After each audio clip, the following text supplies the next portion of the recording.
Hi guys, I'm Katie Room from Periapsis Press. I'm David Room. And today we are going to talk a little bit about just the general I'm tripping all over myself here. We're going to go over the Matt Walsh thing again. Yes. And what we're going to do this time is we're going to actually look at some of his videos, because what we're seeing a lot of on Twitter is, well, first of all, I mean, anybody who follows George knows that he's kind of doubling down on this, right?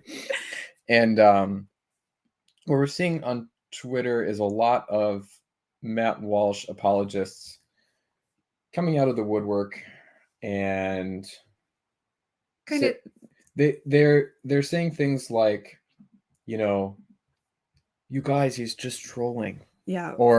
Or like, if you watched his videos or you followed him, you would know that he doesn't really mean that.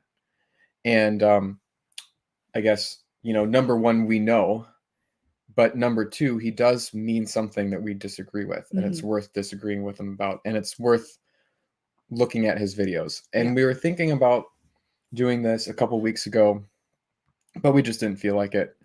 And what we'd like to do now, does the link not send? No, okay. I guess not. Sorry, I've got to send it again. We'd like to actually go through it a little more methodically than we did in our previous video. We sort of talked about it in a general way last time, and kind of at the same time as we've been seeing these comments roll in, particularly on George's posts. I sent it again. Thank you. I have gotten some interaction. Yeah, you've got some pushback from people too at the same time. And just people saying things like, on a comment that I made on one of Middle Earth Mixer's post a couple days ago. Now all the haters are rolling in. At first it was all very positive. People saying things like, I only see sci-fi and fantasy reviews on your website. Do you review anything for adults? Or no thanks, I don't need that, I'm an adult. I was like, okay. I don't have to argue with you guys about this. But we want to have a little more direct interaction with the things that Matt Walsh says, since he has been kind of the focal point of this kind of worldview. Hi to A.S. Brunert. I know that you're the one who studied German. You should know how to pronounce that. Yeah, but like, as an American, you're not supposed to pronounce it. Brunert. Timo, Patrick, and William Jeffrey Rankin. Thank you. It's one of my favorites. I've been reading. I told you guys about getting this book when we did the book haul the other day. And I now know a little bit more about the history of science fiction in particular. And I thought that this quote was particularly applicable. Let's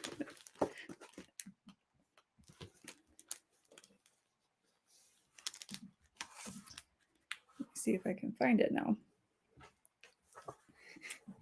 We're going to do this again, are we? Hey. I've got the page and I've got the line now.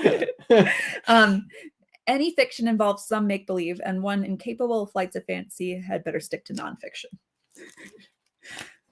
I've been enjoying the tone of this book. I don't really have anything yet that I would like to make a whole video about, but as I go farther, I may share more with you guys. I've been enjoying it. I come from a stronger fantasy background, and I haven't interacted as much with some of the bigger science fiction stuff, as opposed to like gothic fiction or weird fiction. Like, I have experience in those, and they tend to play into the history of science fiction, but I like some of the bigger, like iconic, this is science fiction. Like I have less of that. So I've been finding this book very helpful for that. All right. All right, should we get started? Let's get started. So why don't we start with the let's start with the anime Satanic Okay. clip. The clip? Yep, let's start with the clip, then let's do the anime Satanic video, and then let's do the video game one. Okay. And then bear with us, guys. We are new to doing like screen sharing for videos. Yeah. We don't know exactly how it works yet, so this is a little trial run of that. Okay, share tab audio. Yep. And should I mute? Well, let's just see what controls we have. Okay. Hit share. Yeah, so I'm not sure how audio works with this. If it's going to auto mute us or whatever. Do you want to just switch back to StreamYard? And then yeah, so okay, so you can see there. I'm sharing. So you can see there's the mute button for us, and then there's a mute for the screen. See, it shows up as like a separate stream. So I would say you should mute us while we're playing it. Okay. If you can. And then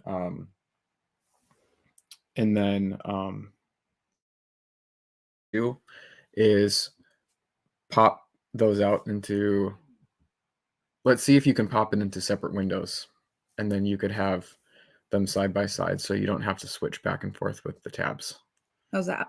Oh, did that? Nope, it's still there. Yep. So now you can hit play there without and you don't have to go back and forth between the tabs. All right. So thank you. Bear with us. Before we start, this is the original clip that set off the animated Satanic thing. I think it's from a Q&A that he did, and it might even be from quite a while ago. If anybody feels that there is like some bigger context to this that is super important, let us know and we'll talk about that too. Yeah. You could send us a link. I think it's pretty self-contained because I think it's just him answering a question. Seems like it. And we're gonna watch his video response to the outrage too. But this, as far as I know, is the original thing. And it's good to go back to the original things, because what we've seen in this is that there's kind of there's like a doubling down, and there's wanting to kind of make the original comments, I think, something a little bit different that happens. And we want to hold people accountable for what they say. Yeah. I mean, and that doesn't mean that, not everybody has to stand by everything they say. You're welcome to change your mind or whatever, but Walsh never changes his mind. He always doubles down or tries to make other people be idiots for interpreting the things he says in the way that he intended them to be interpreted. So yeah, when he gets, we talked about this last time, when he gets pushed back, he sort of exaggerates and then is like, haha, you're the idiot for believing me. As like, wait, but you still think that, right? And he tries to make it sound like, oh, you believed that I actually believed that. Well, no. What we're trying to interact with is what he actually believes underneath all of the bluster. Yeah. And we're aware that yes, he's sometimes trolling, but we're trying to get at what he's actually saying, and so we're going to go back to the source here. Yeah. Okay. And before you, make sure to unmute it. Yes. When you I will mute us and unmute the video. And then you can. Here we go.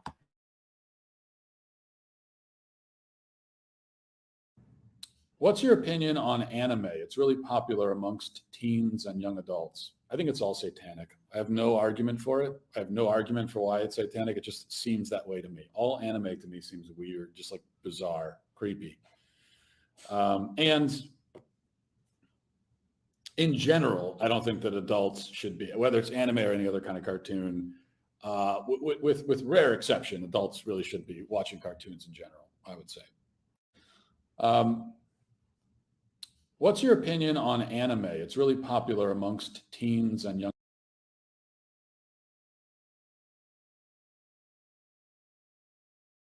Nope, you should leave it. Okay, first of all, did the audio come through on that? Everyone in the chat? Hope it did. Hope it did. I'm sure we would be seeing People, yeah. Yeah. Okay, so I'm going to assume that the audio worked. Okay, the audio worked. All right, so one thing right off the bat is my recollection of this clip is a little off, because I recalled him as saying, I think it's satanic at the end, like he was sort of building up. Yeah. So he does say it's satanic right off the bat. Mm-hmm. And I realize this is off the cuff. Yeah. And I also realize that he has kind of a dry sense of humor where he says things in a serious tone that he doesn't necessarily mean, because we're going to see that in some other videos. Yeah. But what I want to point out here is that, you know, we really strongly disagree with this, but this is not a sort of unreasonable thing for him to say. Right. This is an opinion that you could have. And you see it all the time in comments. Yep.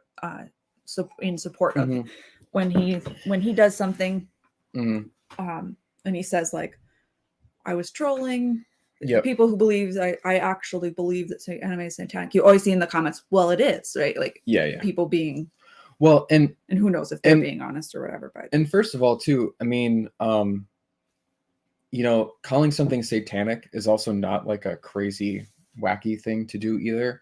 For sort of conservative Christian types, I think we often use satanic to mean, you know, not to mean, oh, it's like a evil, you know, evil ritual satanic occult thing, but just something that is like rebellious towards God, you know, sets itself up as a moral authority in the wrong way. Yeah. You know, just not good. Idolatry. It's a little bit different than saying like a Ouija board is satanic, Mhm. right? Like it's a different kind of use of the word. Yeah. I mean, like the other day on Twitter, there was some manosphere account that was like, said something like, instead of praying to God, you should be visualizing yourself as God or something. And I retweeted and said, block for Satanism, right? Now, like, I don't believe that guy is like, you know, I don't believe he's got like the Anton LaVey goatee and he's using a nude woman as an altar and tearing up Bibles, you know, at a hotel conference room kind of thing. Mm-hmm. But that's satanic. Okay. So, but the word satanic aside, I mean, everything else that he says here sounds just like Matt Walsh's actual opinion, right? So he says something like, I think it's all just weird. I don't really like it.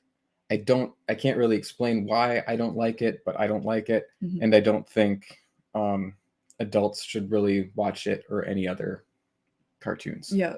So as we go into some of these other videos, I think what you're going to see is Matt Walsh fixate on the satanic comment, because that's kind of what he got called out for. Mm-hmm. And he says that was trolling or joking or something. And he kind of doubles down with his dry sense of humor on that.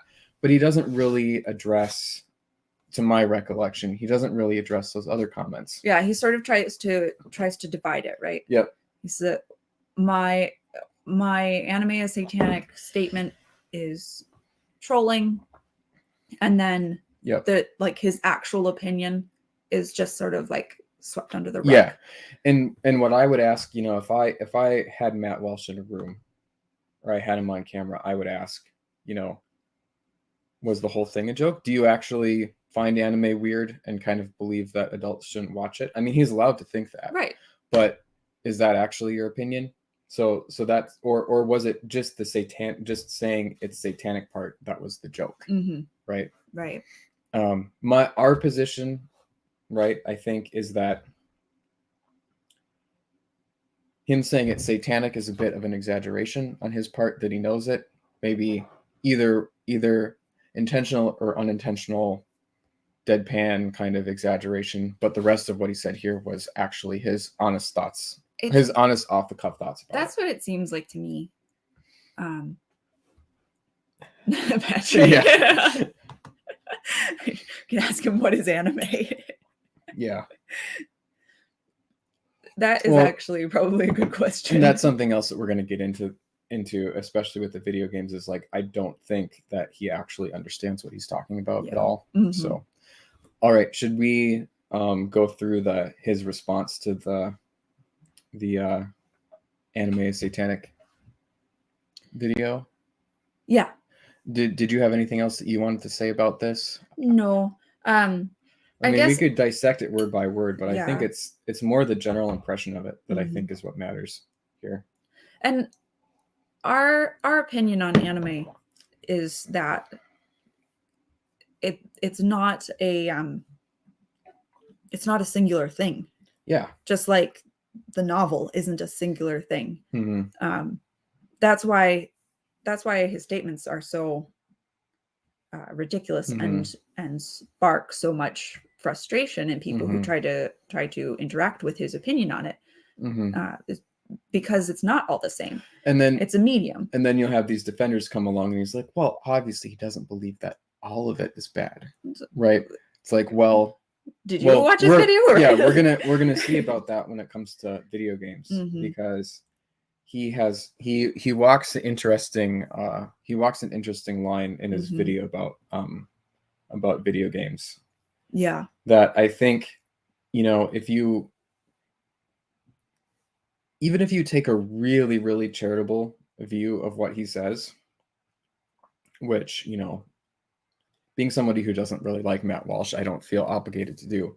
Even if you take a really charitable view of what he says, there's definitely things to disagree with and take note of. Yeah. So. Okay. I'm going to say stop screen. Yep. And then I think you've got to share a different tab. Why don't you drag that one over to the other? Which one? This one? Yeah.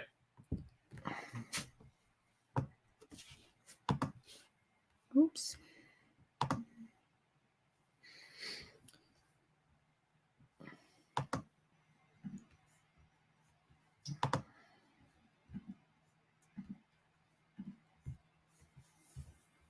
Okay, so this is his response to the controversy. This was 6 months ago. Yeah, man, time flies when you're having fun. This seems like just yesterday. I know, right? Okay. And you checked share audio when you shared that tab? Yes. Okay. Okay, I'm going to mute us.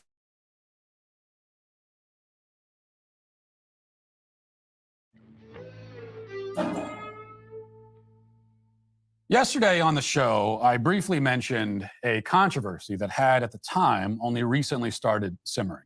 It was a controversy surrounding comments. I'm going to skip ahead a little bit, guys, because he blusters here. Well, why don't we? You want to just listen? We could put it on 1.5 or 1.25 speed and just. I want to give him the benefit of doing everything as long as we're going through this, right? Sounds good. The point here is to give him as much context. He had the opportunity to make this video and put whatever he wanted in it as his reaction to it. So let's give him the benefit of the doubt. AS Brunert says play it at 2x.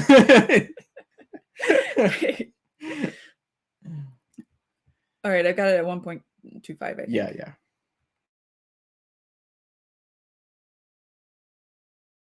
Made by the humble host of this very podcast. And if you've been paying attention at all, you know that when my comments spark controversy, it's always because I have broached a very important subject and raised an issue of urgent national importance, such as, of course, the backlash over my advocacy for the rights of translucent mermaids.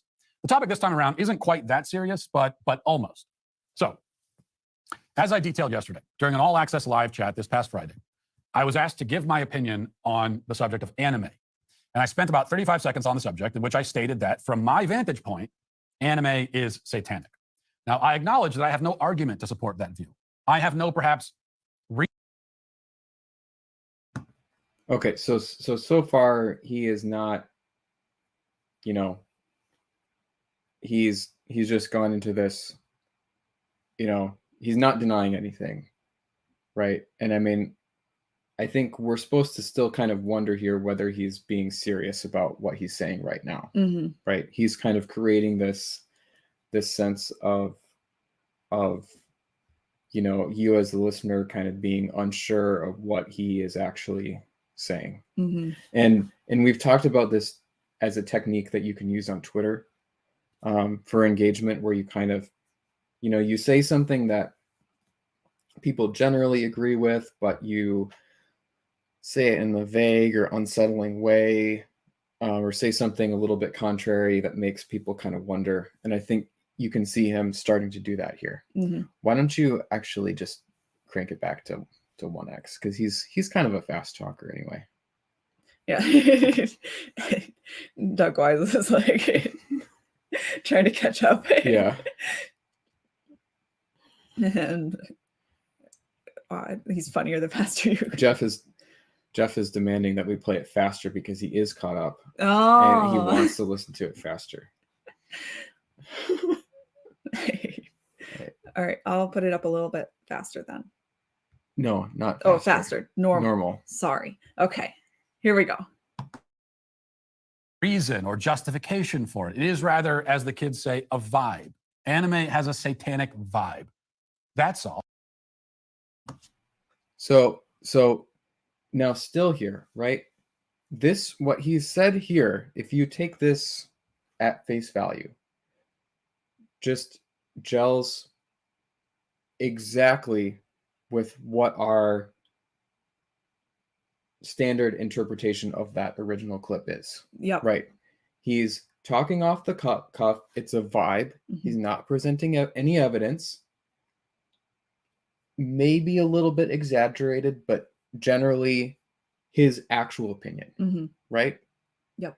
We're not missing anything crazy here. Like, he's not denying, he's not saying the whole thing was a joke. He's explaining the context was a sort of off the cuff vibe, right, not giving evidence, but he didn't, in that clip there, he didn't separate the satanic claim from the rest of his comments about his sort of weird feelings about it. Right.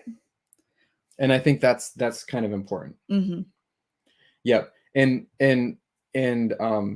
William Jeffrey Rankin says the video title suggests he's not serious. And this is the thing, right? Is he's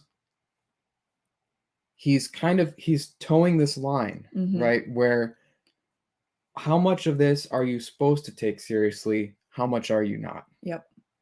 Right. I think the video game case is a little bit more cut and dry, and we're going to be able to take what he says in that video a little bit more seriously in general, for sure. But, you know, I'm still kind of inclined to take what he's saying here seriously, right? He's kind of creating this, context of like, can you take me seriously or not? I don't know, but my gut reaction is still, he's saying something that is true here. Yeah. And I think he's purposefully muddying, like we've said, his exaggeration and his actual opinion, so that the pushback he receives for either of them can be attributed to, well, you're an idiot for taking me seriously at my exaggeration. Yeah, and he does that when he brings this up in his video games video. Yeah. So we've got some good comments. Timo Burnham says, has he only watched Berserk or something? So Timo, when he talks about anime being satanic, I always picture him as like talking about some like slice of life anime, something like Goofy, you know, because Matt Walsh hates fun so much. His idea of something that's like satanic and inappropriate even for adults is like something that's like silly and fun and nice, like something really good hearted and fun and entertaining is like Matt Walsh's idea of something that's satanic. Yeah. Naruto. And that's Pokemon, just like the 90s. and that's only a little bit of an exaggeration. Like, Yeah. I do actually believe that when he thinks about things that sort of bother him, he doesn't like things that are fun and Mhm. entertaining. Right. Like, his knee-jerk reaction to things that are entertaining is like, there must be something wrong with that. Mhm. There's he accepts the stigma, nerds and incels and basement dwellers and Mhm.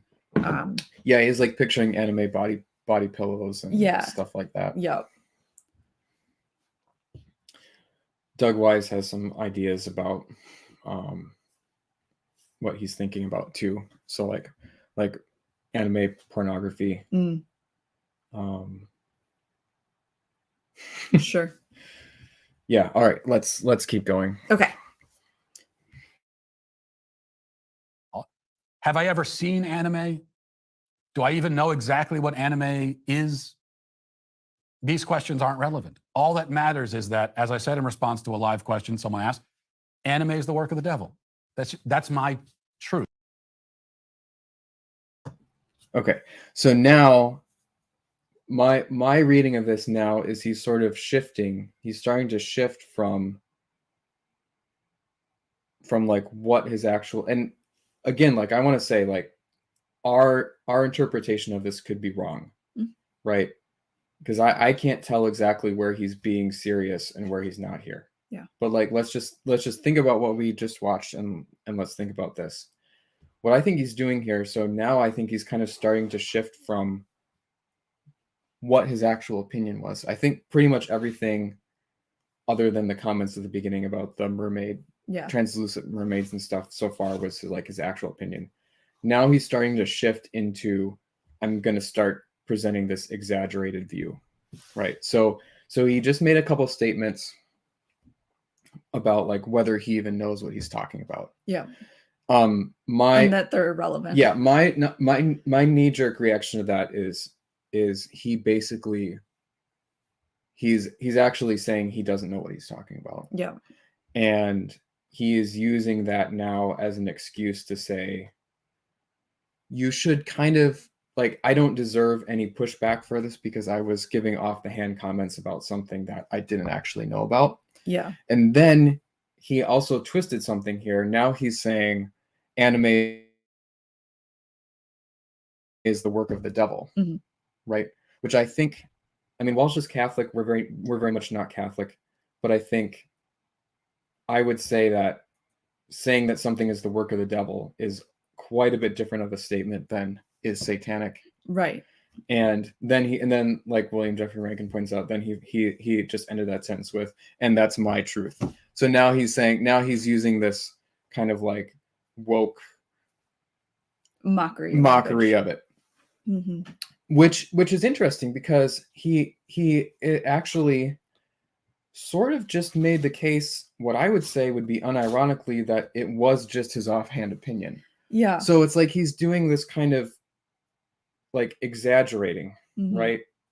It's like a combined mockery and exaggeration. That tag on the end of my truth is a mockery while simultaneously saying there is an objective truth and I am speaking it, right? Yeah. He's saying, no, you can know objectively whether or not anime is good or bad, and because I am taking the position that it is bad, I can say it's my truth. I think he's just hedging, right? He's simultaneously saying that it was an off the cuff remark and we shouldn't take it too seriously. Sure. But he's also making fun of people who are trying to take his opinion seriously. Yep. And that maybe is what I really can't stand about Matt Walsh, is right. He's this figure on the internet whose opinion we're supposed to take seriously, right? I mean, his culture war work that he always cites, we're not going to get into here. He's going to bring it up in the video game video. That is something that I think he wants us to take seriously. Like, we're not supposed to wonder in his documentary does he actually not know what a woman is? Yeah. Right? Like he is actually making claims in that. Mm-hmm. Here he's deliberately creating this kind of ambiguous situation and then turning around and making fun of people for taking him seriously, Mm-hmm. which I think is really, really rude. You know, I agree. I think it's really, really disrespectful. Well, especially because he has set himself up as a culture warrior, and then to not care enough to know about anime, Yep. and then not be man enough to say, I was saying stuff off the cuff. I don't really know anything about anime. Right. Or be man enough to say, yeah, I stand by those statements. When I said Right. it was satanic, I meant it just doesn't, it seems like kind of unnatural and weird. Mhm. And everything that I've seen of it, I don't like. And I really do believe that that cartoons shouldn't be for adults. Yeah. Right. It's like he knows that if he says that, he's actually going to get even more pushback. Yep. So he's deliberately creating this kind of I'm going to troll the trollers kind of situation. Mm-hmm. And what he ends up doing is dividing his base. Yeah. Well, and I think another thing that I was just kind of thinking about here is, you know, if you're trying to understand, like if you're honestly trying to understand what he's doing here, I think the only group of people who wouldn't be offended by this would be people who like actually also believe that anime is dumb, right? So he can kind of like hedge and sort of make this ambiguous situation, but like who's the only group of people that's going to kind of agree with this? Yep. Right? People who really don't think anime is worth anything. Mm-hmm. And I mean that's fine. You're allowed to think that, right? We're not here. The purpose of this conversation isn't to say you have to like anime or all anime is good. We're not saying that. It's just that this is a very I think a very disrespectful kind of argumentation. Mm-hmm. Sam Goyer says all he had to say was that he didn't find anime aesthetically pleasing. Yeah. Saying off the cuff that it's satanic isn't a big deal, but he must always have the final word on everything. Mm-hmm. Yeah. And I mean, he like we said too, I would have a lot more respect for him if he actually clarified what he meant by satanic. Mm-hmm. Or just ended, like, even if this video, like if he just ended it kind of one sentence before this, where he had basically said up until that point, I was just sort of talking off the cuff, talking about something I didn't really know about. And yes, I believed what I said. Now he's kind of going into this exaggeration, mockery, kind of thing. Yep. All right, we should keep going with it here. Okay. Truth that I live in every day. Now, there are some who might assume that this comment was simply a half-assed, off-the-cuff joke about cartoons, and that's all. Now, there are some who might observe that I've also argued for cyclists to be imprisoned. I've said that people who leave their shopping carts in the parking lot are morally equivalent to serial killers and should be executed on the spot. I've called for legislation outlawing small talk in elevators and the use of emojis by males over the age of 18. I even spent 3 months on this show attacking my own employer over his refusal to give me a giant stuffed walrus. So you might assume that my theories about anime's satanic origins should be taken in the same spirit as all those other sorts of comments. Okay, so there's more good evidence, right? So now he's full-blown irony, sarcasm, saying that it was off the cuff. But we find it to be great evidence that he actually thinks that anime is displeasing and it shouldn't be participated in. And here's why, right? All those other examples that he gave are exaggerated opinions about things that he doesn't like, right?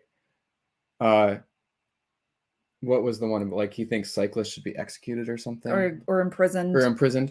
People who don't return carts should be executed. Right? Right. He doesn't like cyclists. Yeah. He doesn't like people who don't put away their carts. He doesn't like talking in elevators. Yeah. Right? These are things that he. Why are all those statements funny? They're funny because you actually don't like those things, and it's an exaggeration, right? You know what wouldn't be funny if you were like ambivalent about small talk in elevators, and then you were like, yeah, I'm kind of ambivalent about small talk in elevators. I think there should be a law against it, right? Or like that doesn't make sense. Or if you were somebody, you were having a conversation with your friend, and they were like, man, I really hate cyclists. They're all over the road. They don't watch where they're going. And you were like, well, I kind of like seeing cyclists out on the road. It makes me happy to see that people are being environmentally friendly. We should imprison them, right? That doesn't make sense. That doesn't make sense. Those kind of jokes only make sense when they're exaggerated versions of what you actually believe. So going back to the original clip, what we kind of established is that Satanic was kind of an exaggeration. My opinion probably is still that he actually meant Satanic. Yeah, but just not in the. But we'll grant him some charity there, and that's an exaggeration. But how does that exaggeration make sense? It makes sense. It only makes sense as an exaggeration when everything else that he said in that original clip was true. So now he's in this mode where he's basically trying to make fun of everybody for taking his comments seriously. But we have a lot of evidence to show that the comment should be taken seriously. Right. It's an exaggeration, but it's an exaggeration of an actual opinion that he holds, which is that anime is weird and adults shouldn't watch it. Right. Let's continue. And you're right, because I'm totally serious about all of it. It's good then that social media took it with the seriousness that it was intended. I was one of the top trending subjects on Twitter nationwide yesterday, again, this time due to my controversial stance on anime. A great many accounts with anime avatars expressed their hurt and anger over my opinion, leading me to believe that maybe I was wrong about anime causing demonic possession. Maybe it actually just causes you to become an extremely whiny dork. That's another. Right. Okay. So again, he's basically putting this argument in the same category as all those other things, which we know he's also actually serious about. I mean, like, he doesn't think that cyclists should be in prison, but he does think cyclists are annoying, right? Yep. Like, that's the only way that makes sense. Now he's moving on to sort of making fun of the people who push back. He does that in the video game video too, which we'll see. And I mean, we have 150 followers or 150 subscribers to the YouTube channel. Yep. We're not expecting Matt Walsh to make fun of us. Oh, right. But his reaction is, when I say something that causes outrage, and I mean, we all know that he intends to cause outrage with these comments, right? It's part of his thing. He is going to respond to the low-hanging fruit. And that's probably why he's kind of doubling down with the exaggeration, with the ambiguity, kind of creating outrage. He's not responding to people who are in good faith, saying, hey, you know what? Maybe there's some positive aspects to this stuff, right? Right. Yep. Yeah, Roland's Law says, sarcasm, hyperbole, really? That's his defense? How about having an actual conversation, Matt? Yeah, and see, it's consistent, right? Yeah. The sarcasm and hyperbole is consistent with his tone. So you can't fault him for being inconsistent. It's just his whole shtick is like sort of creating these outrage-causing situations. Yep. And it's he is sidestepping the actual conversation that's happening and milking it to further create controversy and generate All right, let's get back into it. Other theory. Meanwhile, the news media jumped into action. My randomly muttered hot take about anime made it into the headlines of several major news outlets. Yahoo News. Okay, so yeah, my randomly muttered hot take. Now that's again like I feel like, I mean, I feel like you can tell the shifts in his tone, right? He shifted from being sarcastic now. That randomly muttered hot take. That's not him saying the opposite of what he means. I think he actually means there that his view of that was that it was a randomly muttered yeah. hot take, which is again weird because like he's trying to shift it back to be something that he can say he didn't exactly mean or whatever. It's weird. Yep. So he's walking this weird line. He's kind of layering his arguments, right? Mm-hmm. I was exaggerating. I didn't mean it. I don't know anything about anime, so you shouldn't take my opinion seriously. It was randomly muttered, so you shouldn't take it seriously. Why are you taking it seriously? You're stupid. Mm-hmm. And it is an argument that falls into the same category as these other ridiculous things that I made, other ridiculous things that I said, which are actually exaggerated versions of opinions that I actually hold, right? Mm-hmm. And I mean, I don't know. I suppose you could make some argument like, you know, it isn't a big deal to think that cyclists are annoying, or it isn't a big deal to think that elevator small talk is annoying. So we shouldn't care what he says about anime. Well, in that original clip, right? Going back to that original clip, he said it was weird. I don't know why it's weird, but I think the thing that I really don't like about what he said is that I don't think adults should watch it. Mm-hmm. I think that was serious. Yep. If you could try to make an argument that he didn't actually mean that he doesn't think that adults should watch it, and he's allowed to have that opinion. But again, that's kind of what we're going after him for. Yep. Right. So, all right, let's continue.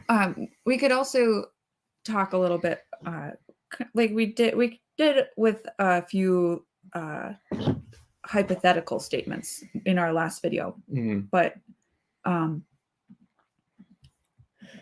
it's if you were like, again, like with your friend in the car and you said, I hate cyclists, I think they should be imprisoned. And they said, well, I mean, not imprisoned.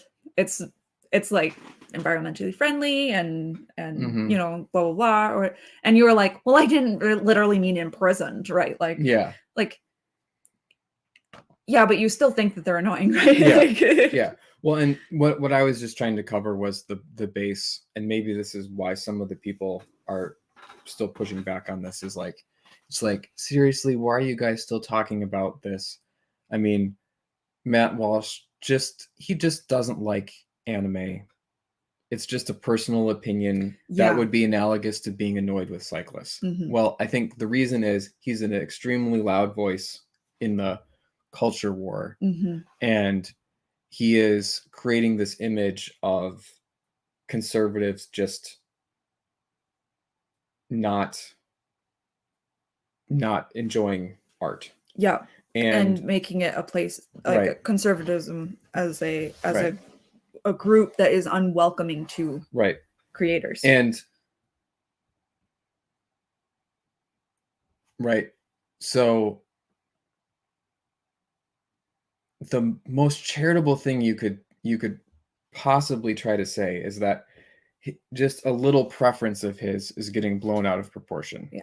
But again, as we've seen, I think there's evidence that it's not just a little preference. Yeah. Right. That's like about the most charitable thing you can say. The video game thing, there's going to be more specific evidence to get to. We should put this on 1.5 and race through it, or 1.25 and race through it. I think most of the rest of this video is just doubling down and basically calling people stupid who still think that it's he's serious. Yeah.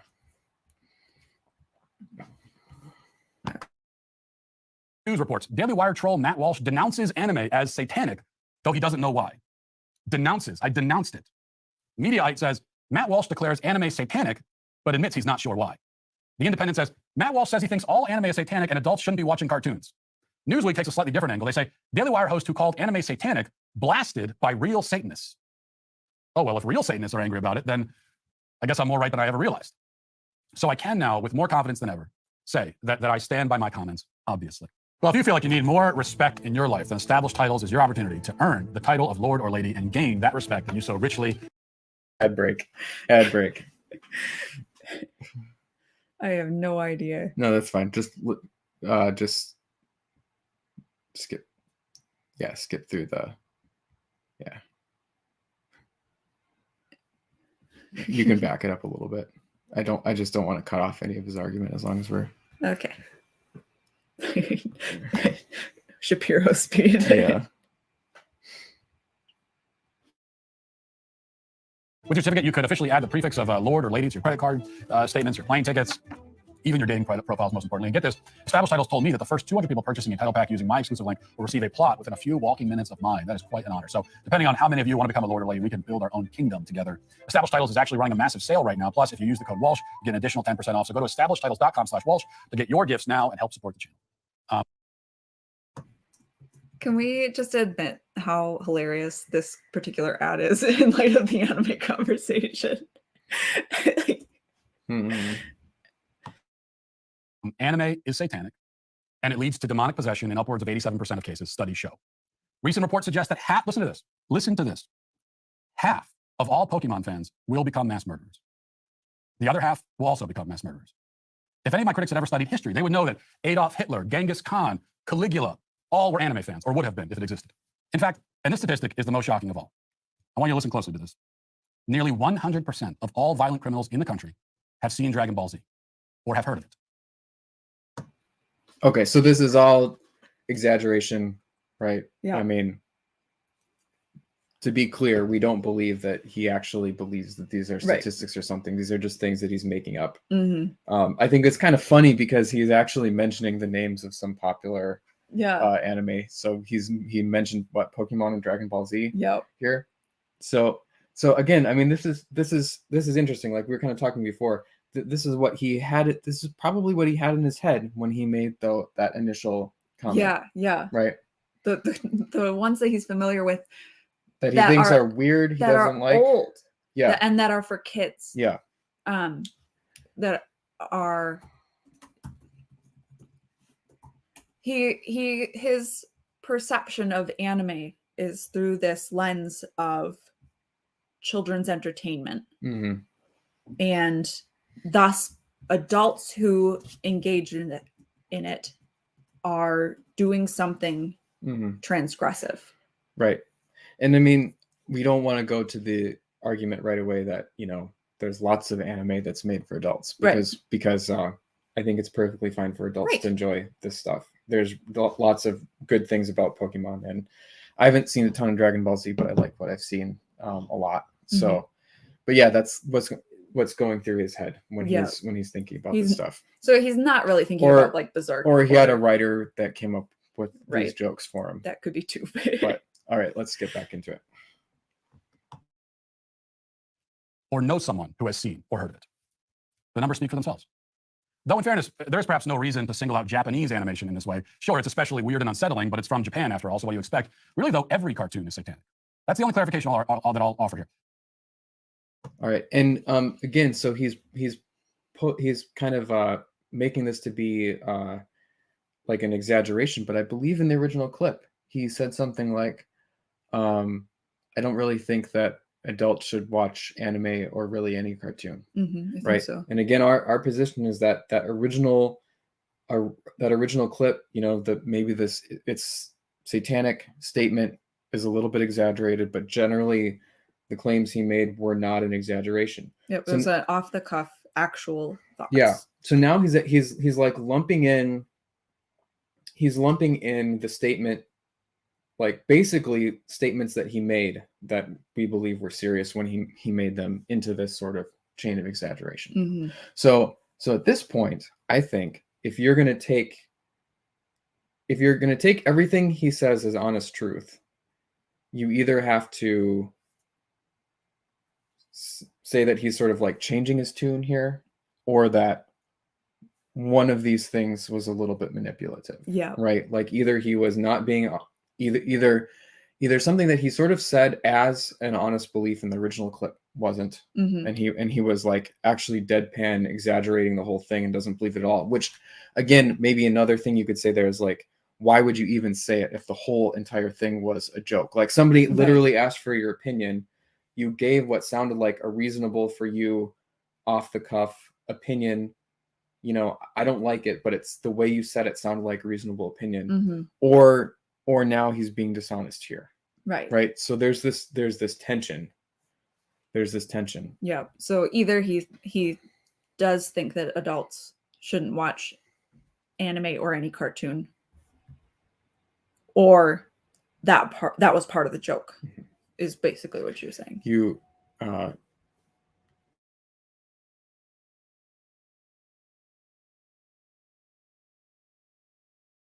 David's gonna hop out real quick. There may have been a child. Every cartoonist today. Look at Paw Patrol, for example. Talking dogs with dead, lifeless eyes who engage in all manner of sorcery.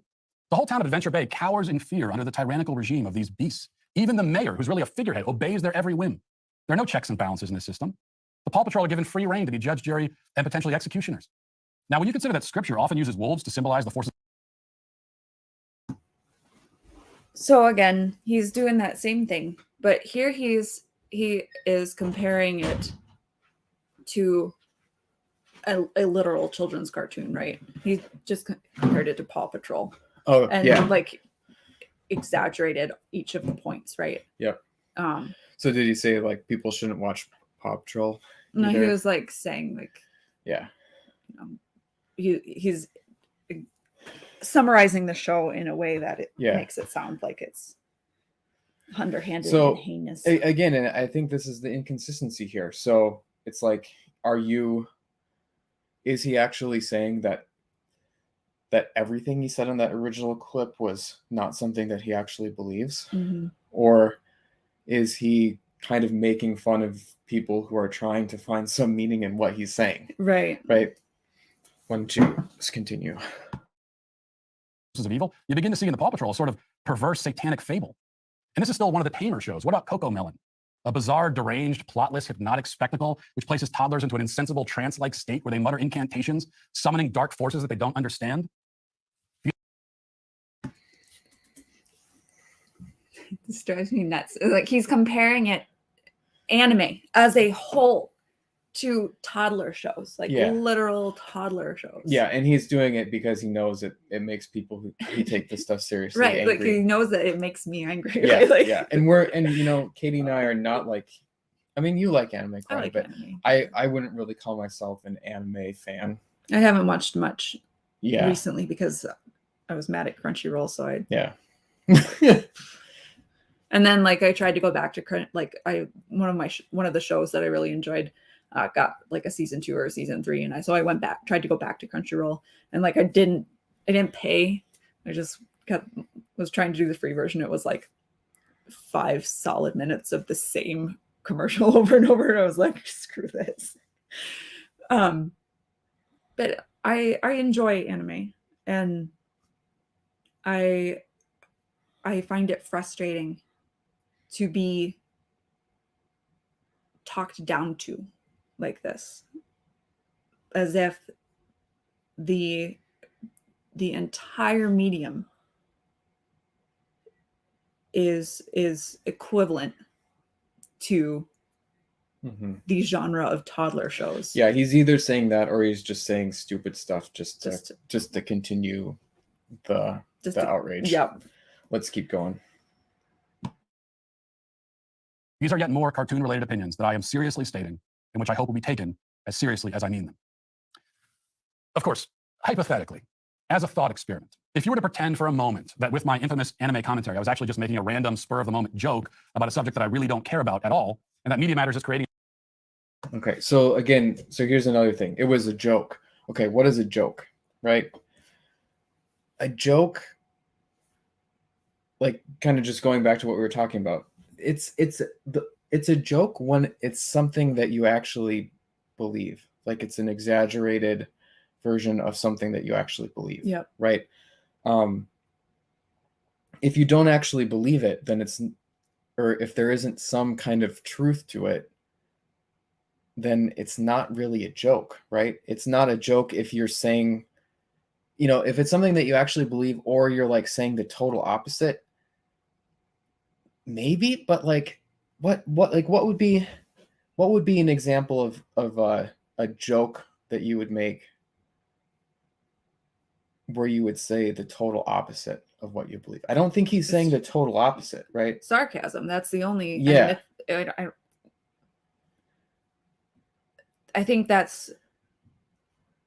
And he, I mean, does anybody think that he was being sarcastic when I he think said he's being sarcastic when he's talking about Cocomelon and yeah and Paw Patrol. But I'm just trying to think of like every possible way that somebody could try to make Matt Walsh look good here.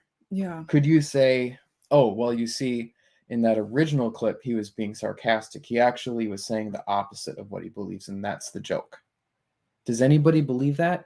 I think people who I don't think so, are right? in support of him are like, well, he was exaggerating, he was joking. Yeah. And then their underlying assumption is that he doesn't think this about all anime. He doesn't. Yeah. He doesn't think that. He doesn't. Yeah, but like that's not a joke, right? Right. Like it's a joke. It's a joke when it's like an exaggerated version of your opinion, right? And his actual opinion is I don't like anime, so the exaggerated version is anime is satanic. Yeah. It would be sarcasm if it was like the total opposite. Like, say you really, really liked anime and you were like, no, I think anime is satanic. Right. That's sarcasm. That would be a joke. But like, if you like really liked Pokemon but kind of didn't like other anime too much, then saying anime is satanic wouldn't be really a good joke. Right. Right.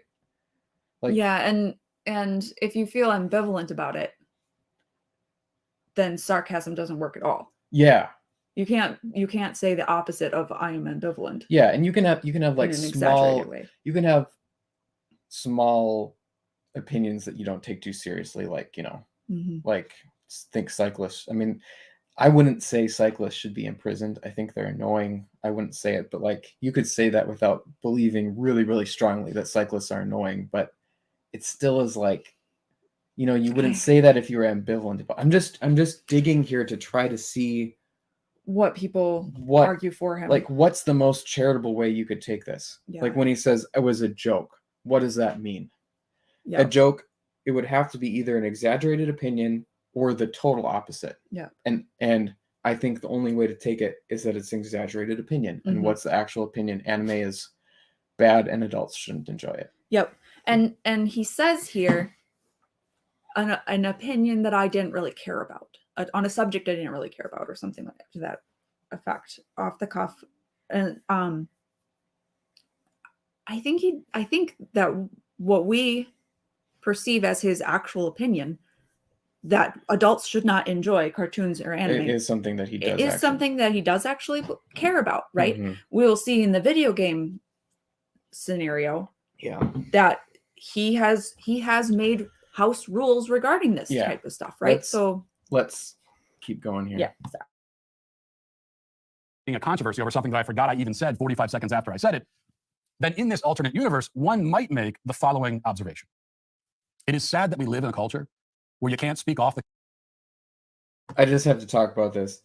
It's like, and then he's like saying that it's something that he forgot about 45 seconds after he said it. So it's like, he's just giving these opinions about things that he doesn't even care about. Like, I don't know. To me, it's a weird thing to say if you're somebody who people are looking for to your opinion, right? Like, I'm assuming that the person who sent in that question about anime wanted his actual opinion about it. And he's like, I just dashed it off. I forgot what I even said 45 seconds later, so you shouldn't hold me to it. It's weird. It is, yes. It's weird. I mean, I usually, when I say my opinion about something, I have an actual opinion, right? Yeah. If I didn't, I would say that was all I wanted to say. It's a weird thing to say when you're somebody, his job is basically to give his opinion on the internet. Yeah. And then he's saying, oh, I forgot what I even said. It's a weird thing to say. Yes. The cuff or offer an opinion, even ironically or in jest or only half seriously, without it being clipped and isolated and turned without your consent into your diehard mantra or fundamental belief system. I had people What was that he said there? Like he was talking about off the cuff. Yeah, So it's definitely off the cuff, but then he said like half seriously or ironically. Yeah. Here, I'll play it. Without it being clipped and isolated and turned without your consent. First, one might make the following observation. It is sad that we live in a culture where you can't speak off the cuff or offer an opinion even ironically or in jest or only half seriously without it being clipped and isolated. Ironically in jest or half seriously. Mm-hmm. I think we've established that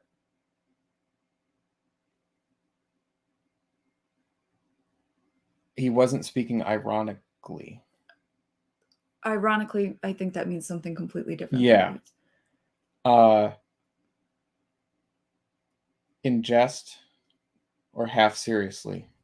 Half seriously is the most honest. Yeah, half seriously implies that you actually kind of mean it. Right. Right? And it's like he's half seriously walking that back right now, right? Mm-hmm. Continue. And turned without your consent into your diehard mantra or fundamental belief system. I had people yesterday demanding to know why I've chosen to die on this hill. Why am I ranting about anime? Why do I care so much about what other people choose to watch? Well, am I dying on a hill by making a flippant, hyperbolic remark on a subject that someone else asked me about? Is literally everything you say hyperbolic? So which part was hyperbolic, Matt? Was it the satanic part? Was it the I think anime is weird part? Was it the adults shouldn't watch it or any cartoon? Like which of that was hyperbolic? Mm-hmm. A hill you're dying on? Are you seriously pretending that you never exaggerate or engage in hyperbole or say something outrageous for comedic effect? Are you pretending that you've never articulated an edgy or weird opinion, maybe seriously, maybe?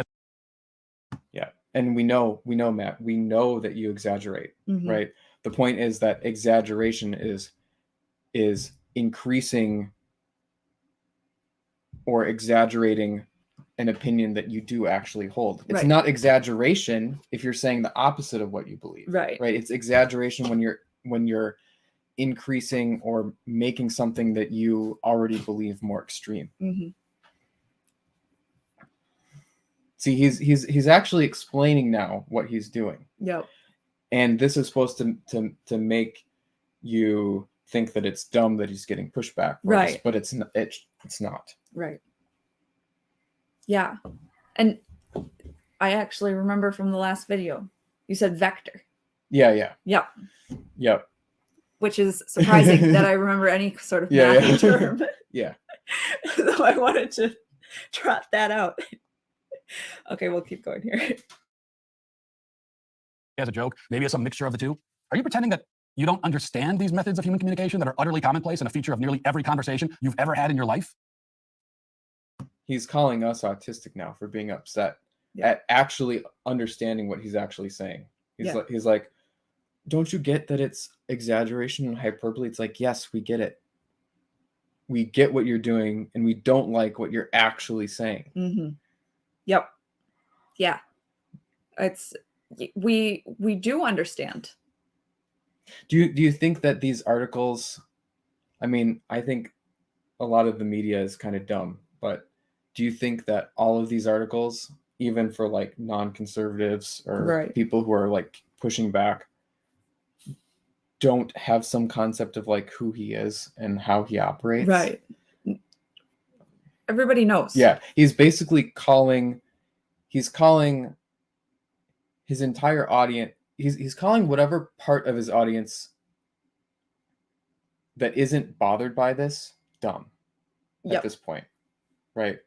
Like that is bothered by it. Yeah. Whatever part of his audience just doesn't just fall in line and say, yeah, anime is stupid. Mm-hmm. He's calling dumb. Yep. At this point. And he's saying you're dumb because you don't understand exaggeration and hyperbole. Yeah. Not because you don't understand my actual point. Yeah. Yes, you are pretending that. You are pretending so that you can score whatever point you think you're scoring here. And the effect over time is that authentic conversation is stifled, and people feel as though they have to constantly speak like they're reading from a press release written by a corporate PR firm. The color and flavor of human conversation, the stuff that makes it fun and interesting, just kind of fades. It's like, I'm going to only speak in exaggeration, hyperbole, call people who understand what I'm saying but don't like it dumb and say that you're the ones who are suppressing authentic conversation. Yeah. Patrick says it might make his point if he then gave his real opinion at the end, even if it was, Yeah. guys, I have no clue what anime is and I don't care. Yeah. John Douglas is here. Hey, John. Hey, John. I was only pretending to be an idiot. Yeah. I think it's rich though that he's basically calling the people who see through his trolling as people who are going to stifle authentic conversation. And I mean, again, like I've said it, I'm not against trolling. Right. But the point here is that, yes, Matt, we understand that you're trolling, but it's pretty obvious that your real opinion is something that we disagree with. Yep. He's away. These are all things that you might say if you believe that I was not being totally serious when I declared all animation made in Japan satanic. But again, I was serious. I'm serious about everything. If I was joking, I would laugh. Deadpan humor has never been my thing, as you well know. And that is why, in the end, with all that said, anime is still canceled and cast back down into the fiery hell flames from whence it came. That'll do it for this portion of the show. Let's move over to the... All right. Should I just close that out? Yeah. Yeah. Yeah. So Eliester Guy says, see, I can tell he isn't being sincere because when I say something hyperbolic and someone who doesn't get it pushes back, I double down on the hyperbole. Yeah, there's so many layers of that going on here. I would have more respect for him if he didn't even try to explain what he was doing and just double down on it, right? Or if he only tried to explain what he was doing and didn't kind of invoke the hyperbole again. But he did this mixture of both, and then the name calling there at the end is not appreciated. Yeah. Either. I think you can be pro trolling and pro sarcasm and irony and hyperbole and exaggeration, and still kind of try to interact with people's real opinions. Yeah. So, all right, should we do the last one? The video game one. So this one, so this is his video that he made in response to like George trying to pick a fight with him on Twitter. And I think this one is helpful because he mentions the video game or the anime satanic thing once or twice. But for the most part, he is more truthful about what he actually believes. And I think we kind of saw this because like there were some people interacting with George about this, saying, you don't understand when he's being serious and when he's trolling. So if you actually watched the video. So let's actually watch this and people can tell us whether we're interpreting what he's saying. I mean, maybe some people out there might believe that everything he says in this video is trolling too. I don't think so. I really think that this video is honest. The way I've heard other people interact with it is honest. Ethan Van Sciver watched this video on his channel. I wouldn't have just gone to watch it for myself without that. But he watched it and commented on it, and the way he interacted with it was as if Matt Walsh was giving his actual opinions about things. So yeah, I guess we'll see. All right. I always like to wonder what would people say? Like, would some rabid Matt Walsh fan come at us for like trying to take this video seriously and say, oh, he was only trolling here? I don't know. There's too many layers of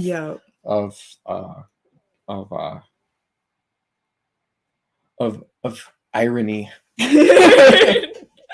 All right, here we go. You know, I speak publicly through several different mediums every day of my life. And you might think that those who wish to be outraged by my comments would find more than enough new fodder every day to keep them satiated. But somehow that is not the case. The outrage mob demands even more reasons to be mad at me. And so they will not only sift through my daily comments, but they'll also dig through everything I've said over the past 10 years to find more ammunition. And this creates. This is just this dumb thing, Mhm. right? Because, you know, if you don't want people doing this, you can delete your tweets. Yep. And also, just because somebody sees something and retweets it doesn't mean that they dug through your comments. Right. Searching somebody's Twitter for them saying something is extremely easy to do. It's like a 1-second thing. Right. Just to say, like, when has this person said video game, right? It's Yep. very easy. And these tweets that have tons of interaction will get randomly retweeted later and cross your timeline for whatever reason. It Yeah. happens all the time where I'll see some tweet and go to comment on it, and then I realize it's like 2 or 3 years old. Yeah, So that happens to me too. so this, I mean, he has to understand how Twitter works. Mhm. So right away, my reaction to this is he is being a little bit dishonest here. Yep. And He's either being dishonest or he's not in tune with how Twitter actually works. right. Yeah. Yep. Which I believe he is, because he does actually like interact with Yeah. things on Twitter. He Yep. doesn't just post and then walk away. He'll interact. He actually retweeted and he retweeted and called me dumb once for commenting on one of his tweets. So like he does actually interact on Twitter. Mm-hmm. All right. Should we keep going? Mm-hmm. It's a situation where nearly every day I have factions of the outrage mob screaming at me because of things I said that day, and then I have other factions screaming at me arbitrarily over something I said years ago. One thing I wanted to say here is that he just lumps in everybody who's disagreeing with him as the outrage mob, Yep. which I was going to say the same thing. yeah, is funny. Have you seen this? Did you watch this I video didn't. yet? I Okay. didn't bother. I think I told you what I took away from it when I Yeah. watched it, but it's funny that he calls everybody the outrage mob when the two people that he's going to talk about in this video are George and the Quartering. Mm. Now, neither of those guys is like a conservative to the degree that Walsh is, Mm-hmm. but Walsh, he knows who those people are, because he actually sort of in this video says, I do better work than you. And so he knows who they are. He knows they're kind of on the same team, Mm-hmm. but yet because they disagree with him, they get lumped into the outrage mob. Yep. They're going around on purpose Mm-hmm.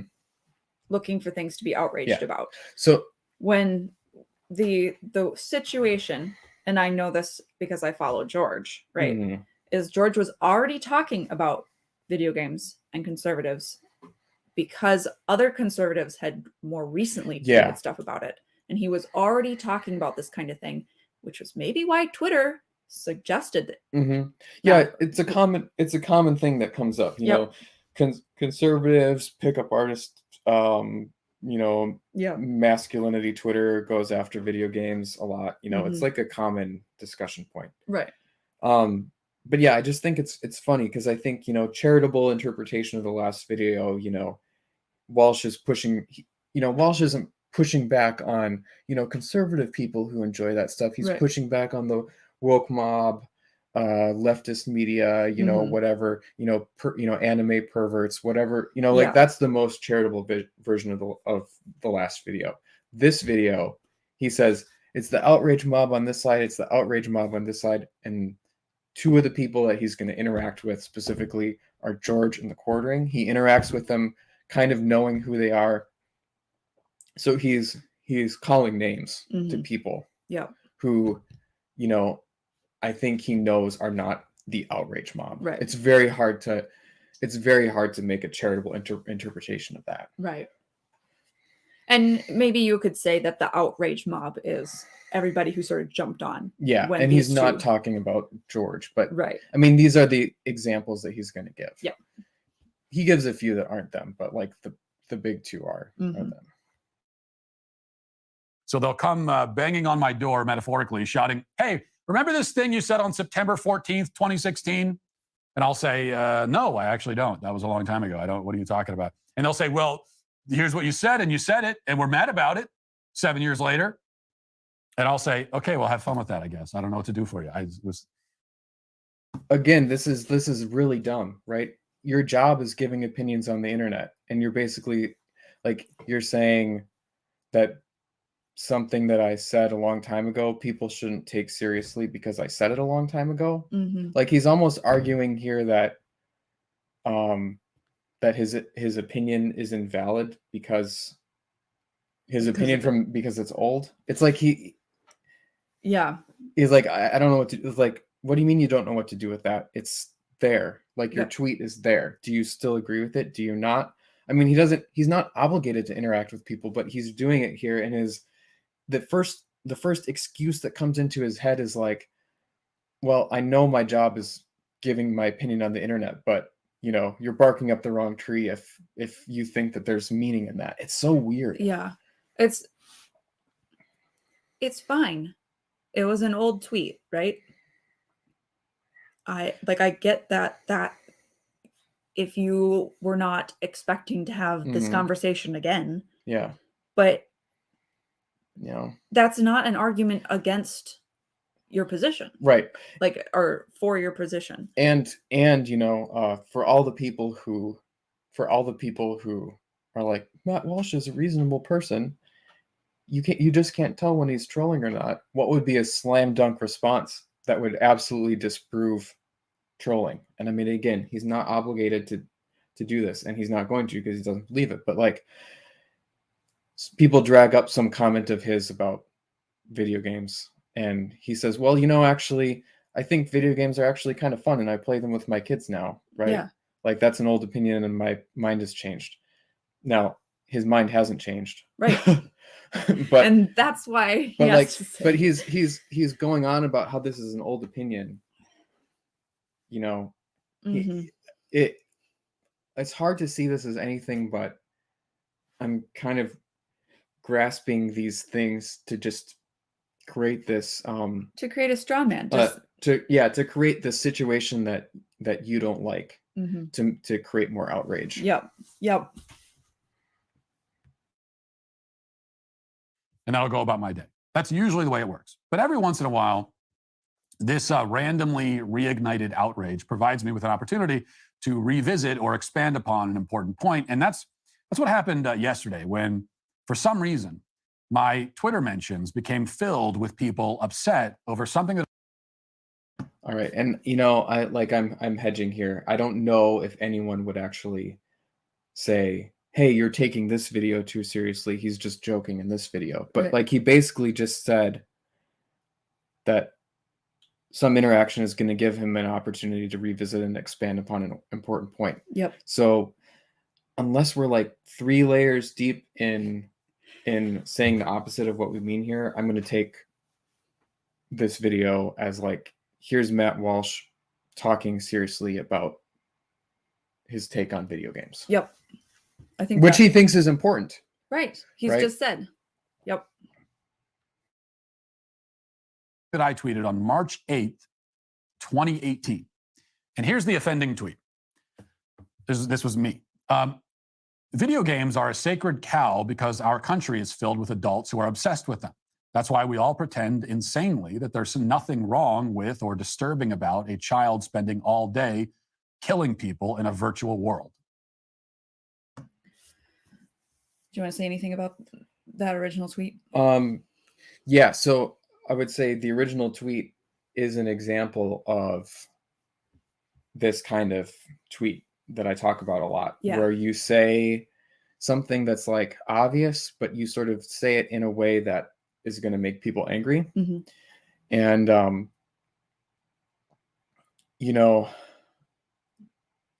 this is a skill, right? It's a skill to be able to make tweets like this. Mm-hmm. I think my my reaction to this tweet is there are just so many things here where you can see he's trying to push the buttons of people who like video games. Yep. Right? He calls them a sacred cow. He says there's tons of adults who are obsessed with them. We pretend that there's nothing wrong with a child spending all day Killing people in a virtual world. And what he's gonna do here is he's gonna basically say, okay, if you take this tweet 100% literally, there's nothing you can argue with about it, right? And it's one of those things where it's like, the reason it's a good tweet and creates engagement is because it is true. You, on one level, you can't really argue with that. Right. Video games, I think, are a bit of a sacred cow for certain people. There are lots of adults who are obsessed with him. There are people, like bad parents, who let their kids play video games that they shouldn't all day long. And like probably like a little tiny kid playing Call of Duty all day long is a little bit disturbing, right? That's all true. But this is coming from a place of trying to create outrage. And it's coming from a place of trying to take people who are sort of balanced, who want to view things in a balanced way, and like making them angry. I believe. Now that's it's an uncharitable thing to say, but that's what I believe it. And he's going to zero in here on how can you possibly take an issue with this? And I have a nice counter example. For what he says. Shocking stuff. Apparently in 2018, I made the provocative claim that children shouldn't spend all day playing violent video games. Lots of people apparently. So again here, so it's like he demands this totally literal, not examining any subtext or whatever of the tweet. Here's what's wrong with that, right? There's no point in saying things that are completely obvious, right?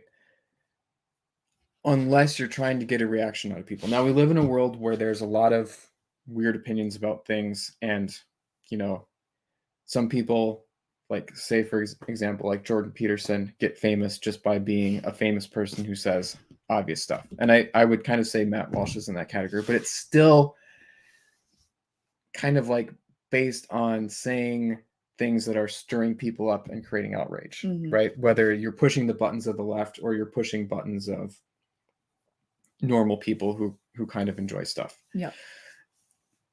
To take it out of the video game context, I think an analogous tweet would be something like,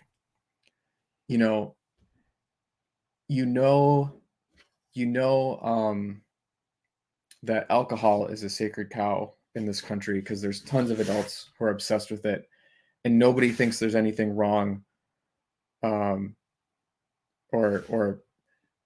people can't see how disturbing it is to just be drunk all day. It's just kind of a meaningless thing to say, right? Right. Like no, it's sort of saying that there is a situation and everybody's okay with it, when it's particularly people who have an issue, right? Parents who let their kids play video games all day, and people who are alcoholic, and lots of people enjoy alcohol without being okay with people being drunk, right? So it's like the charitable interpretation of it is like you're just saying something that's dead obvious, right? The uncharitable interpretation is like you're being provocative. And the other thing is like this whole idea of a sacred cow, right? Like an untouchable subject. Like you can't say this. Like, well, video games is a very popular sacred cow to slaughter.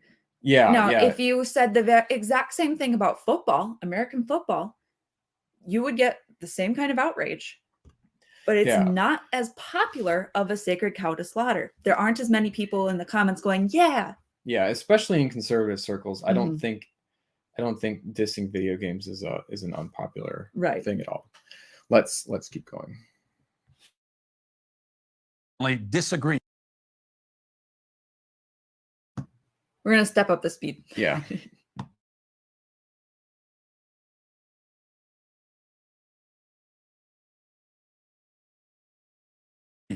They, I guess, think that children should spend all day playing violent video games. I mean, I can see a response where you say, well, no kids spending all day playing violent video games. But yeah, and he gives the moderate response as if that's not what people are saying. But Yeah. now he's going to latch onto the simultaneously the extreme responses and people like George in the quartering. He's all over the place here. Mm-hmm. But to respond like you disagree with the statement is another thing entirely, but that's what happened. Now, part of the reason why people dig up old tweets is that it gives them, or they believe it. He's making it the idea that there's people who are responding like they disagree with the statement. He's making that up out of thin air. Mm-hmm. Nobody is responding like they disagree with the statement. Right? Nobody, like, I guarantee that there's nobody who's responding to his tweet saying kids should be allowed to play violent video games all day. All day. Right. All day. Right. And there's also no one saying that it's it's not a sacred cow.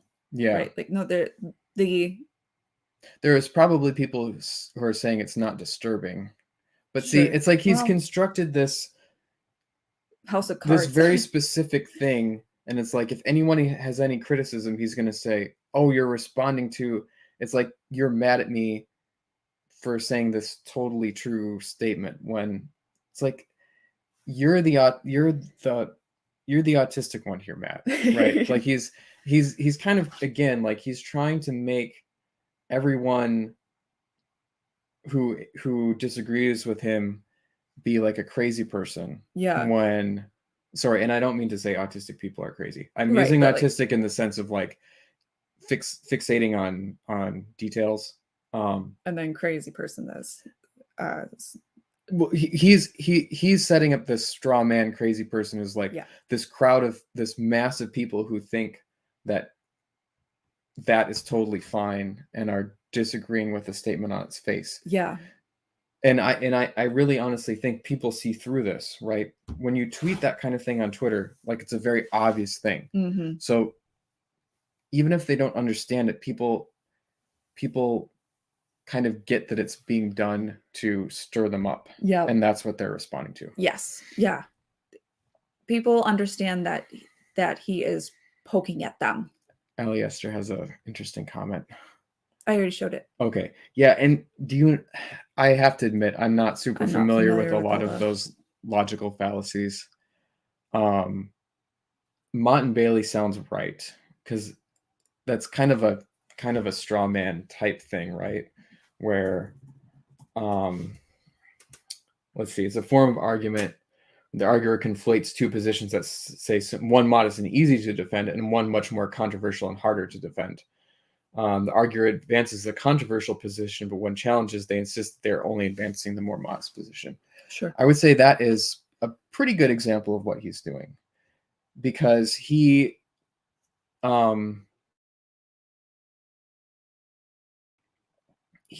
is going to actually later in this video advance a much more controversial and harder to defend position, which is like, video games cause actual real world violence. They're a waste of time, and I don't want my kids playing them at all. Mm-hmm. And he's starting out by making fun of people who, quote unquote, disagree with his kids shouldn't play violent video games all day long. Yeah. Tweet. So it's like Mott and Bailey, and then like he's advancing these two positions, and this kind of goes with the anime one too, right? Like the harder to defend one, it's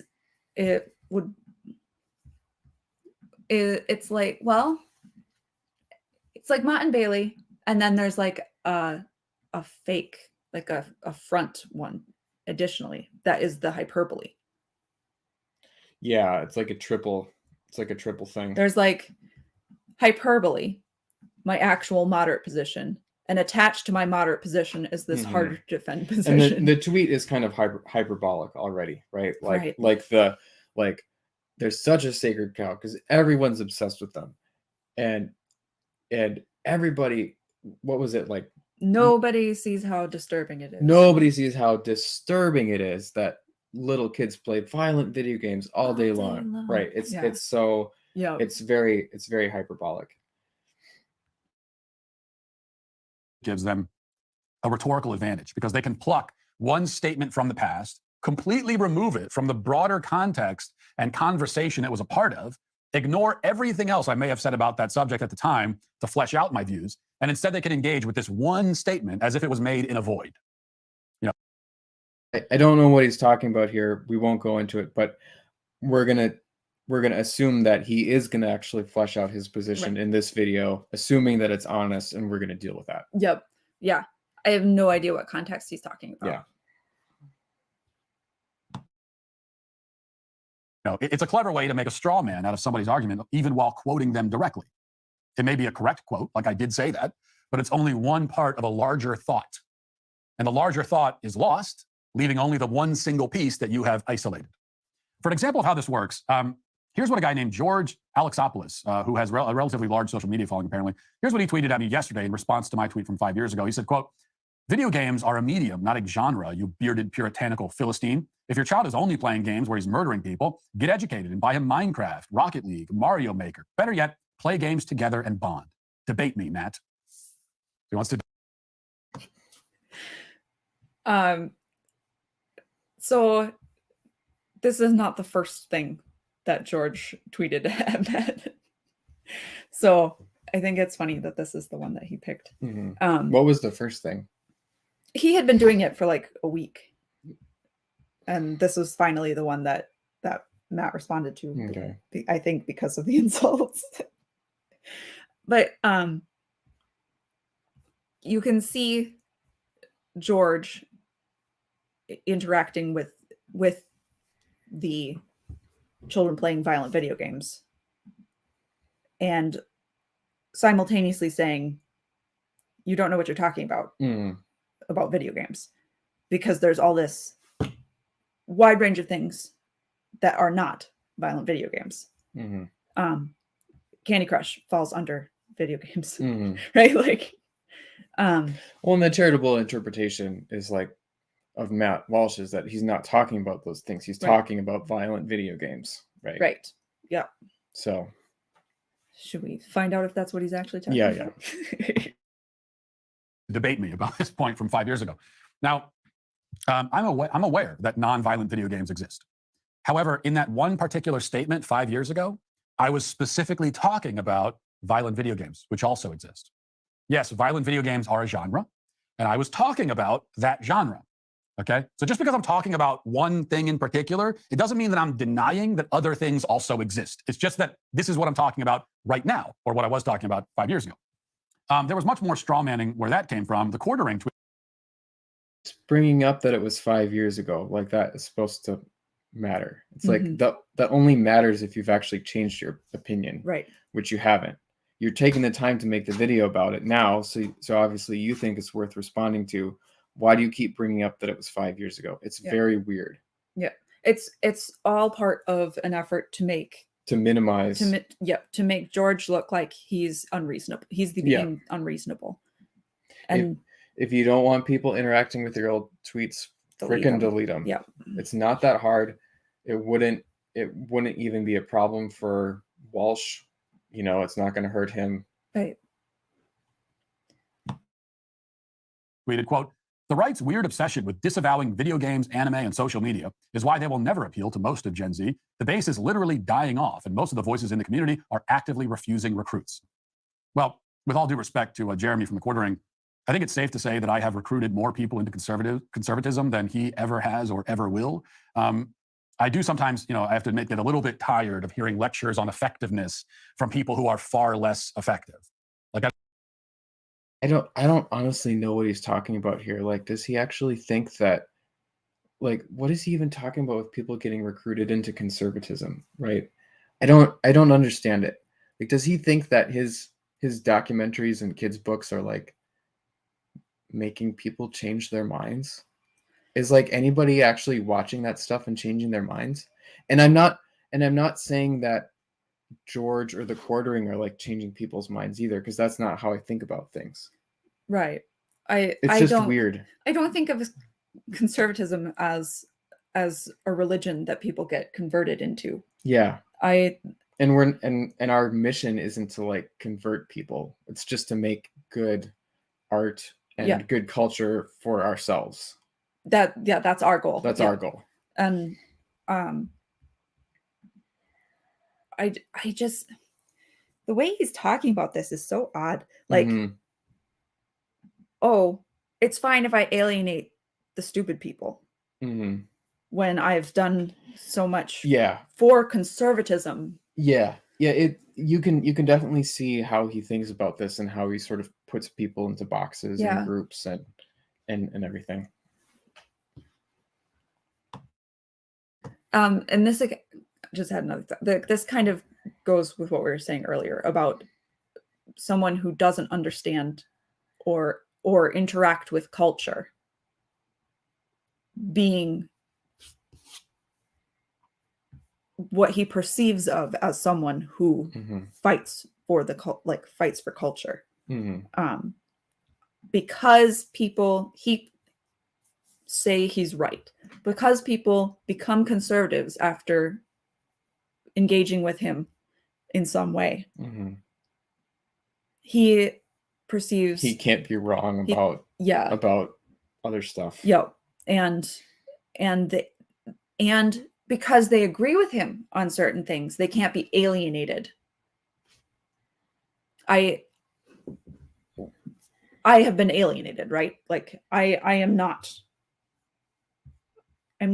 his people. If I ever was, I suppose, right? Like, I never liked him. I know you never did.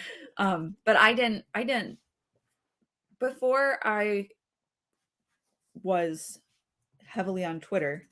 I didn't know that he didn't like people like me, right? Like, I just assumed, oh, he's one of our guys, right? So, and I saw in the wake of this a lot of that kind of argument. Well, he's one of our guys. He does a lot of good. Mhm. So why are you stabbing him in the back? That was something that was said to me. And I don't see that as he actively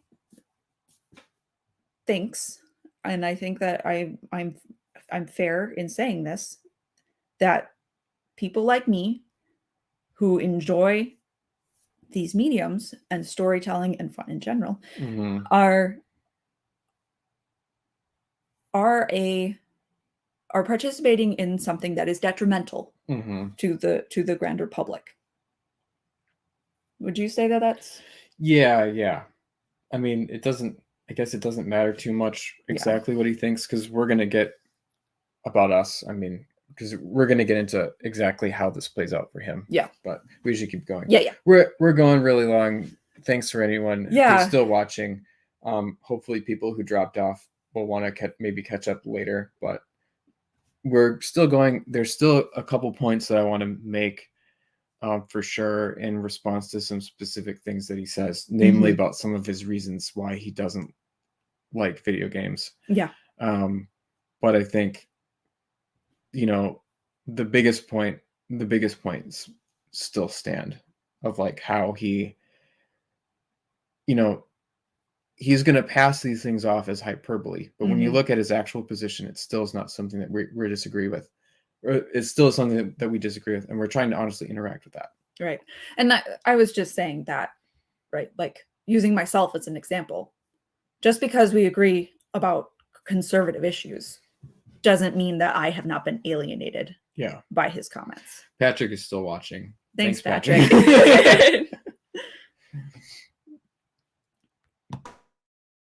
At a certain point, these people need to maybe take a second, realize that maybe you could learn something. Okay, maybe you could learn something from people who are achieving more than you are in this fight. Possibly. People are raving about Genucell products. For example, you might remember Jacob the PA from my YouTube series where I was forced to play video games. I played against Jacob in a game of Mario, or rather Mortal Kombat, and I completely annihilated him. Well, I ran into Jacob in the hall the other day, and I was taken aback by how sickly and tired he looked. I'm obviously an incredibly caring person, so of course I asked if he was okay, thinking maybe he still hasn't recovered from the complete embarrassment of a middle-aged man beating him. Well, turns out Jacob just hasn't been sleeping at all over the last few days because he's been binge playing the new Star Wars game that came out. Now, I was not only repulsed by his face, but also repulsed by him completely, by everything about him, an utter disgrace. And unfortunately, I can't cure all the things that ail him, but I can at least cure the disgusting, hideous appearance of his face with Genucell. Nothing works like Genucell. It's a family recipe that's been perfected over 20 years. Genucell promises immediate effects. You'll see results in 12 hours, guaranteed, or your money back. Jacob did indeed see immediate results, and he couldn't be happier. At least so I hear, since he's no longer allowed to be in my presence. But I hear that he's slightly less repulsive at this point. If you don't want to look disgusting, try Genucell's most popular package for 70% off at genucell.com/Walsh. All orders are upgraded to free shipping, and every subscription order includes a complimentary spring spa box with free spa essentials. Go to genucell.com/Walsh, genucell.com/Walsh. It's also at the very best a Sorry, I just wanted to bounce back. I skipped over this. I didn't hear this ad when I watched it on Ethan Van Sciver. It sounded like he actually said he was playing Mortal Kombat with somebody. I want to see if that was actually a real thing that he... Genucell products. For example, you might remember Jacob the PA from my YouTube series where I was forced to play video games. I played against Jacob in a game of Mario, or rather Mortal Kombat, and I completely annihilated him. Well, I ran into Jacob in the hall the other day. Interesting. So he is actually talking about playing video games with somebody. So at the very best, a Okay. Let's keep going, and you can mute us. All right. genucell.com/Walsh. It's also at the very best a gross oversimplification to accuse me of disavowing video games and social media. You have me on the anime point, however. As we all know, I do literally think that anime is demonic, and every single person who has ever watched it has become possessed. There's so much irony here. It's just like it's hard to even track what he's actually saying. Like he's saying here, you know, you're oversimplifying what I'm saying. You're oversimplifying what I'm saying. You're making it out like I think this is all evil. I do actually think all anime is evil, which I'm taking him as being sarcastic and saying the opposite there, to say that that is not actually what he believes. But again, we've sort of established that he doesn't like anime and he doesn't want adults watching it. Yeah, he's referencing the anime as satanic as a joke and exaggeration in the same vein. Or that people are upset about these two things for the same reasons, which are kind of, they're not quite the same thing. Right. It's weird. Let's keep going. Possessed by the devil. Literally, that's what I think. But for the rest of it, not so much. These were the most coherent and intelligent rebuttals to my tweet from half a decade ago. Most of the rest were like these. Conservatives returning to their cancel culture roots. Feels like the 1990s all over again. Don't be left-wing, don't be right-wing, have both wings and fly. Someone else said, how is playing video games any different than reading works of fiction, watching TV shows or movies or any other form of fictional entertainment? I swear, miserable people just want others to be equally as miserable as they are. So this is funny because these are things that these are responses that he's picking out to his tweet, right? That original tweet, which was kind of a very crafted statement about kids playing violent video games all day long. Mm-hmm. And he's picking these and making fun of these people for responding to that statement in this way. Mm-hmm. These people are seeing what he's doing. Yep. Right? They understand that he's making a bigger statement than that tweet. Yep. He's making fun of them right now for reading into his tweet, and finding his actual point. But remember what these people say, because he's going to explain what his actual position is. And these tweets are actually a good response to his actual position. Yep. He wants you to forget about these tweets by the time he gets into what his actual position is, but don't. Mm-hmm. Right? We're smart enough, right? We can see when you make these kinds of crazy statements and he's like, oh, you know, how could you possibly disagree with this? You're going to see. Mm-hmm. These are good responses to what he's going to explain is his actual position here. Yep. Another one says, you can tell Matt's parents didn't get him a Nintendo or a Sega for Christmas when he was young. Such a sad childhood he must have had. Then someone else says, the life of Matt Walsh is empty. You could end his life and not a soul would mourn his passing. Well, if you want to prove my point that video games are a sacred cow in this country and many adults are far too invested in them, then wishing death on me for mildly criticizing some video games is definitely one way to do it. Also, And I mean, sorry, Matt, but that person wasn't like wishing death on you. That was a rhetorical statement. Yeah. I see this a lot. People like this. They say things. They get death threats. Yeah. That's not a Not death threat. Wasn't even a death wish, but yeah, and this is just more of the same. mm-hmm. He's making fun of people and lumping everyone in together. Mm-hmm. People who are trying to interact with my actual position Mm-hmm. are on the same level as people who make death threats, right? Well, he didn't say death threats. He right. said what? Death Wishing wish. death. Who say that I don't like fun, right? Mm-hmm. These are the same. Trying to engage with my actual position is the same as,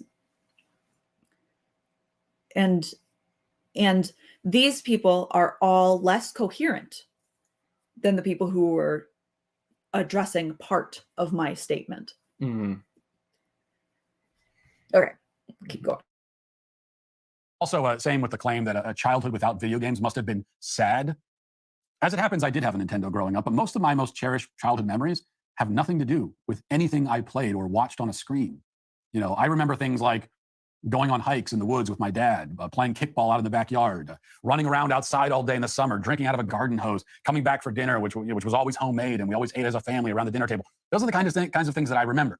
That's why A couple of things about this that I think is funny. So in my I have this kind of tweet template where I make fun of Matt Walsh, and I always talk about like going to work like he thinks that people should just go to work all day, and then like I think I talk about like have like talk about your day at dinner and then stare at the wall. So I thought it was kind of funny that he brought up having dinner. I mean, these are all fine memories. Yep.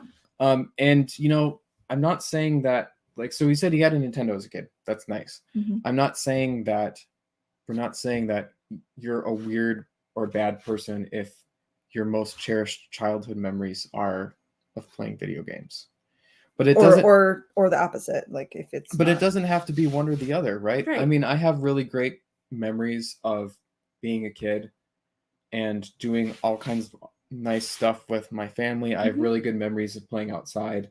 We used to make trails in the field and in the snow. I had a hole that I used to dig in the backyard. But I also have really good memories of playing video games, right? I mean, something that I would cite as sort of a formative experience in my life was buying and playing Final Fantasy VII when I was 15. It was quite an old game at that point because it had come out, I believe, in 1997, and I got it, I think, when I turned 15, so that was 2004. And I was just shocked by it. I was shocked by how big it was. And I just remember feeling like I want to make something like this. Mm-hmm.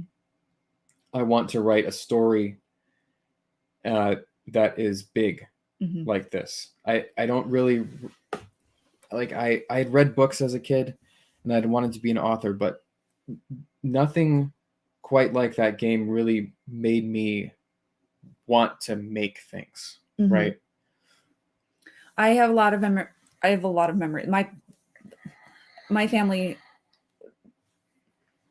was very much, my parents would send us outside, right? And then if you wanted to play on the computer, you didn't have like video game consoles. You played on the computer. We had a video game console, but when we moved houses, it never got hooked up. So it wasn't.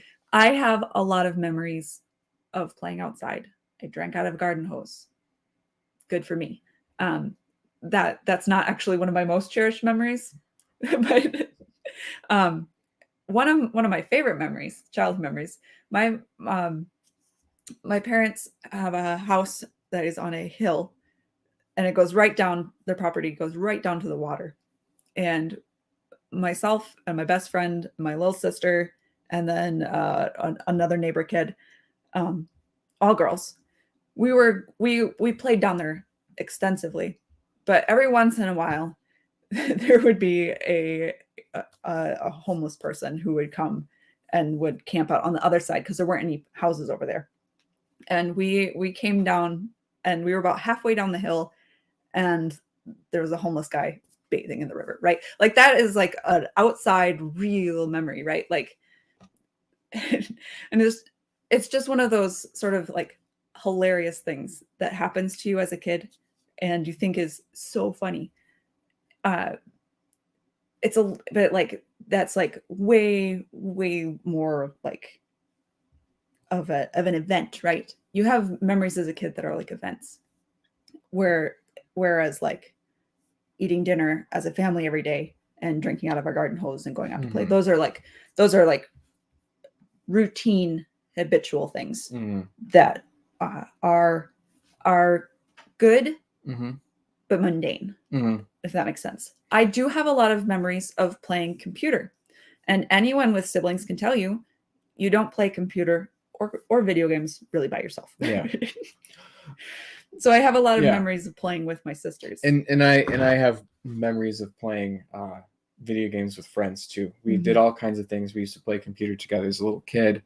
When we were teenagers, a lot of my friends had Xboxes, and we'd have Halo parties. Oh yeah. I remember one of my friends, I would when I went over to his house and I'd sleep over, we'd often like play through the whole campaign of Halo together in one night and stay up late. So we'd eat pizza, and then we'd stay up late drinking soda and playing through Halo. And I have really wonderful memories of that. I don't want to fall back on it's only meaningful because it's social thing. Right. I also have really wonderful memories, like I said, of playing Final Fantasy VII. And it's a meaningful thing to me because that's what motivated me to actually start creating the fictional world that turned into the books that I write. And it's been a huge part of my life, and probably will be until I die. Right. I don't think Matt Walsh would think any of that is important. Right. From what we've seen.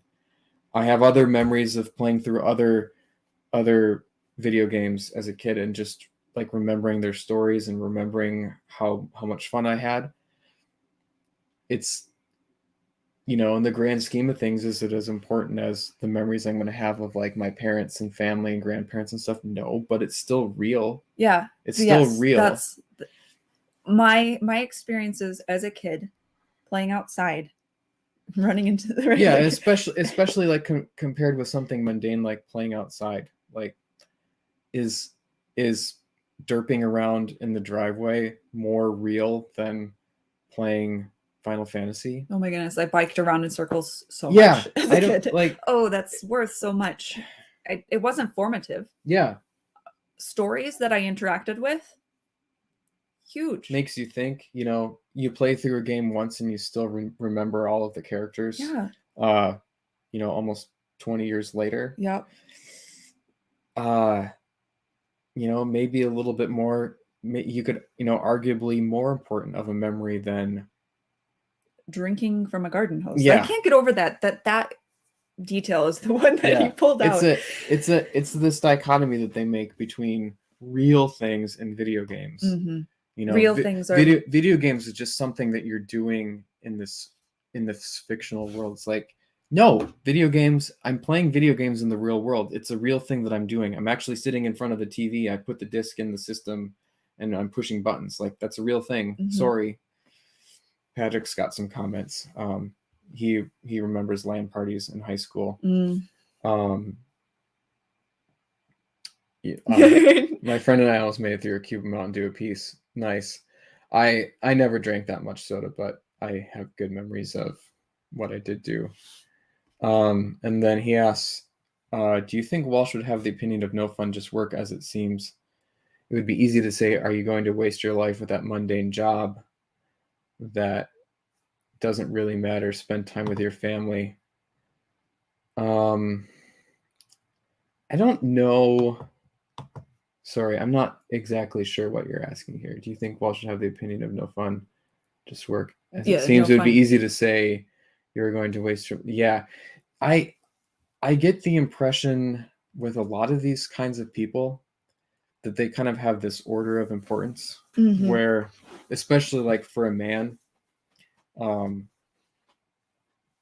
you know, God first, then family, then work, then entertainment or whatever, which is Sort of. which is probably true, but the way it sort of plays out is like you have to find some kind of like spiritual meaning in your menial work that you do. Yeah, so like, and you shouldn't look for meaning elsewhere. Mhm. Like it just can't be as important. So entertainment is either bad or it's just like stupid. And that's kind of like what Matt Walsh, I feel, is arguing here. It's like video games aren't bad, they're just dumb because they're not real. it all has to loop back up the ladder, Yeah. right? So if you like, your work is important because it supports your family, Yeah. because you need to be diligent in your Yeah. tithing your and your God-given God-given responsibility. Yeah. And that's all true, right? I'm not disagreeing Right. with that. But like, it all has to loop back up. So if you have entertainment, then it needs to loop back up. Yeah. Right. Like, So you like, gotta throw a football with your kids. Yeah. Or Enjoying God's creation. or like, you see people who sort of have this mental framework appealing to it to justify what they do. So like something like they might say, okay, well, see, video games are good because they help me unwind after a long day of work, and I would go crazy if I couldn't have a little bit of relaxation. Yeah. Right. I wouldn't be able to do my work well. I wouldn't be able to do my work. Right. They don't say like, and that might be true, and that's not wrong, but what we're of the opinion of here is that works of art kind of have intrinsic value. So like A.S. Bruner says, instrumental versus intrinsic happiness. Yeah. So like Final Fantasy VII as a thing, sitting on the shelf, I'm looking at my copy over there on my little video game shrine shelf, is like a thing that has artistic worth and value as a thing, and I can enjoy it as a thing and sort of participate in this aesthetic thing. And I don't have to justify that because it lets me do my job better. Right. It's just a fine thing for me to do. Or because it motivated you to learn stuff so that you now can do your job. Yeah. Because or even motivated me to create art. Right. I don't think Matt Walsh would think that writing my fiction has any value because it hasn't made me a lot of money. And he might not even think it has value even if it did. But I don't think he would think that like Final Fantasy VII doesn't have value just because of that. It has value sort of separate from it. And another one that you see people trot out a lot is like, Matt Walsh will say this, and they're like, well, I play video games because, I'm a video game designer and they need to get inspiration. That's fine. But like, if Matt Walsh doesn't think that video games have value, then what do you think he thinks about your job as a video game designer? He probably thinks that the only value that it has is that you're making money to support your family.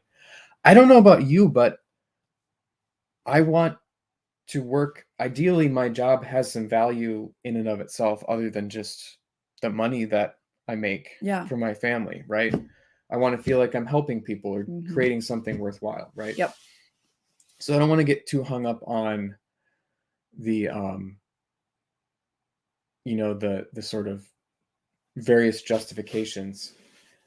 Let's go back and take a look at the presupposition that Matt Walsh is bringing, that just these things aren't intrinsically valuable. Yep. Yeah. And then instead of trying to justify them, let's just state that they are. and you know, kind of argue the silliness of what he's claiming here. Yeah. All right. We're on the final stretch here, hopefully. Maybe. Spent my childhood doing. How sad. What a sad childhood. Listen, yeah, all that stuff is great, but you didn't spend enough time playing Mario. Really sad. Now, we've heard from everyone who misses the point, but what is the point exactly? Well, there are a few points that matter, I think. All right, so I don't know about you, but I'm going to take this as he's being not sarcastic and actually going to say what the point is here. Yep, like he's changing modes. He's going to talk to us about what he really Yep, thinks. he's changing out of trolling the trollers mode into here's what his real opinion is. But you won't be able to hear them if you insist absolutely that no statements, even vaguely critical of video games, can ever be uttered in your presence. Okay, if video games are a religion for you, then there's not much I can say to get through to you. But for everybody else, here's what it boils down to. He says, okay, here's my serious opinion, and then just like makes this straw man of like people who are going to disagree with them. Yep. So dumb. There's obviously nothing inherently wrong with video games as a medium. Okay, it's just another form. Right? Okay, and believe it or not, we can believe that Matt Walsh actually believes this and still make fun of him for the rest of his opinions, right?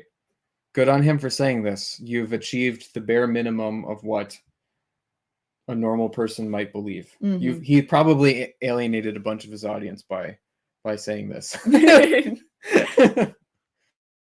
What it boils down to.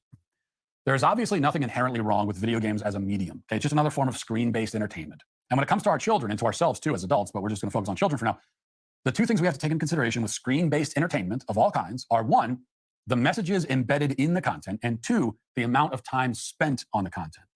Now, as to the first point, I think all reasonable people understand that the screen is a very powerful messaging system. There's a reason why the corporate world spends literally billions of dollars every year marketing through the screen. They know that it's a very effective way to influence people, especially children. There are plenty of studies that prove this point if you're into that sort of thing, but you don't need a study. You're living in the study. You are the study. We live in a culture shaped by and around the screen. Go to any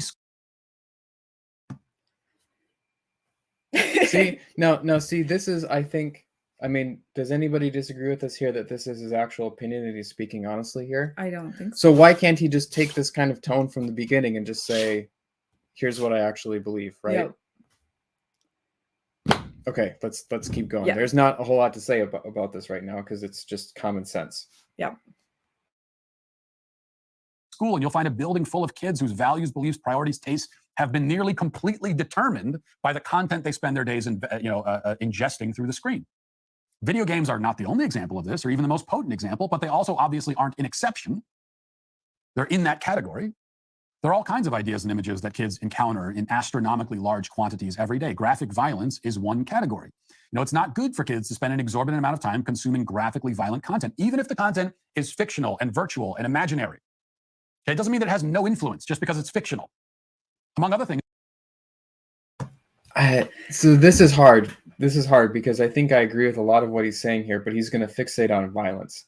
My opinion is that when it comes to messaging, there's a lot of stuff, and I think he agrees that there's other stuff that's more concerning than violence, but he's going to fixate on violence here, and I think that's weird. So, yeah, and obviously he's saying that it's not just video games that kids get this stuff. He's basically saying the screen is the problem. Yeah, and that's weird. Yes, there are things on the internet that provide children with content that they should not have. But to suggest that there is something inherent about the screen that is somehow different from books that have graphic content, I feel is, or just, I think he's going to make a little bit of a bogeyman of the screen, but like, just what about like how your mom treats your dad, or how your parents treat you, right? Yeah. like there's a lot of other things that, that is, I guess like we're like very pro homeschool, Hmm. and part of why I am pro homeschool is like not just that I don't trust public school teachers, but I don't trust other kids to like not physically injure my kids or otherwise be very terrible to them. Yeah. Like, But like when I think, if I was to take a step back and say like, what makes those kids that way? My knee-jerk reaction isn't, oh, they play violent video games or watch bad shows. It's more like they're, whether or not you watch that stuff, you have these impulses, mhm. and it's like the responsibility of a parent to try to curb those impulses in their kids and teach them self-control. Right. And that I just don't see other parents or public school teachers being able to do that. Right. So it's not like he's really doubling down on like blaming the screen for these problems, and Mhm. I wouldn't. That's not how I would pose it. Yep. And he's emphasizing kids, but part of the reason he's doing that is because It's easier. it's easier. It's easier to say there should be content moderation for children. It's a lot Mhm. harder to say you as an adult should not be consuming this content. Yeah. Well, or you as an adult should interact with your kids about stuff. Sure. Right? Like what we're going to see later is he says basically the negatives to video games outweigh the positives, so we just don't allow them in our house. Yep. That's an easier thing to, and he's allowed to do that. He's the Right. head of his own house. He can set the rules. Yep. That's an easier thing to do than to say, hey, let's do this as a family and let's talk about it and let's think about it and let's wrestle with what's appropriate and what's not. Yep. Instead of just saying a blanket no. Yep.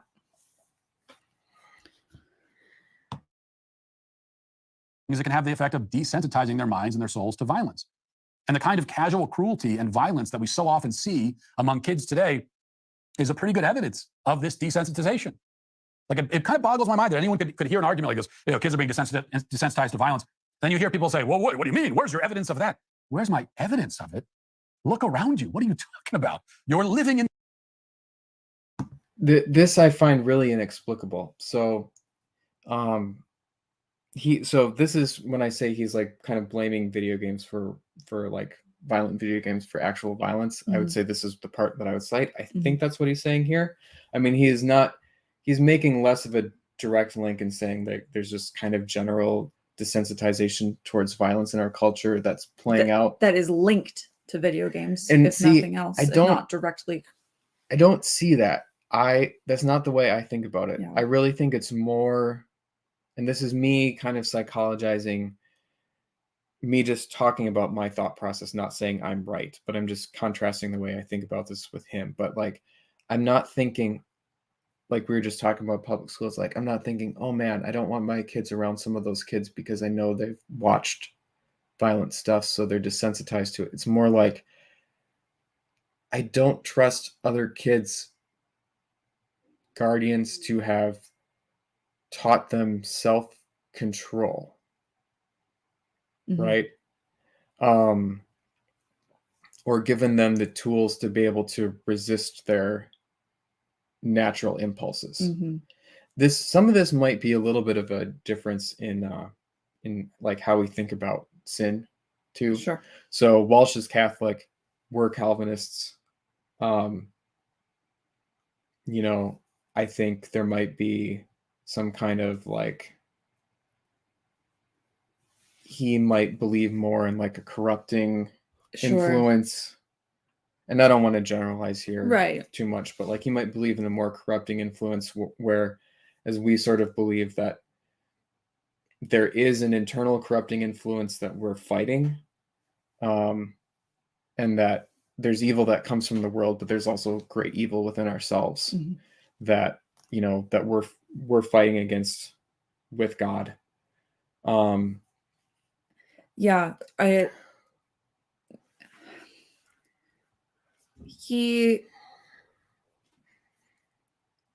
just don't agree with him about the blanket statement that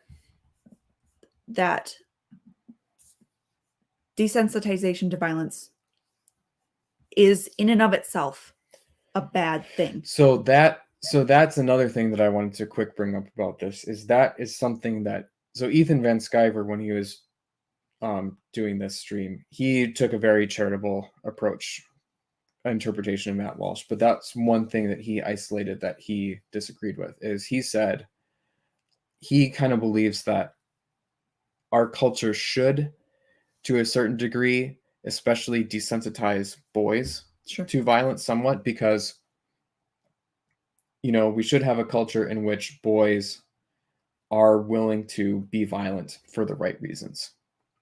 That whole a civilized man is civilized because he doesn't do what he could do type of thing. Or what he's capable of or whatever. No, that's not quite it. It's more like you could imagine a culture that just sort of shields everyone from violence. And then like if war came, nobody would be willing to step up to defend because everybody would be grossed out by violence. Yeah, sure. Okay. It's a very hypothetical thing.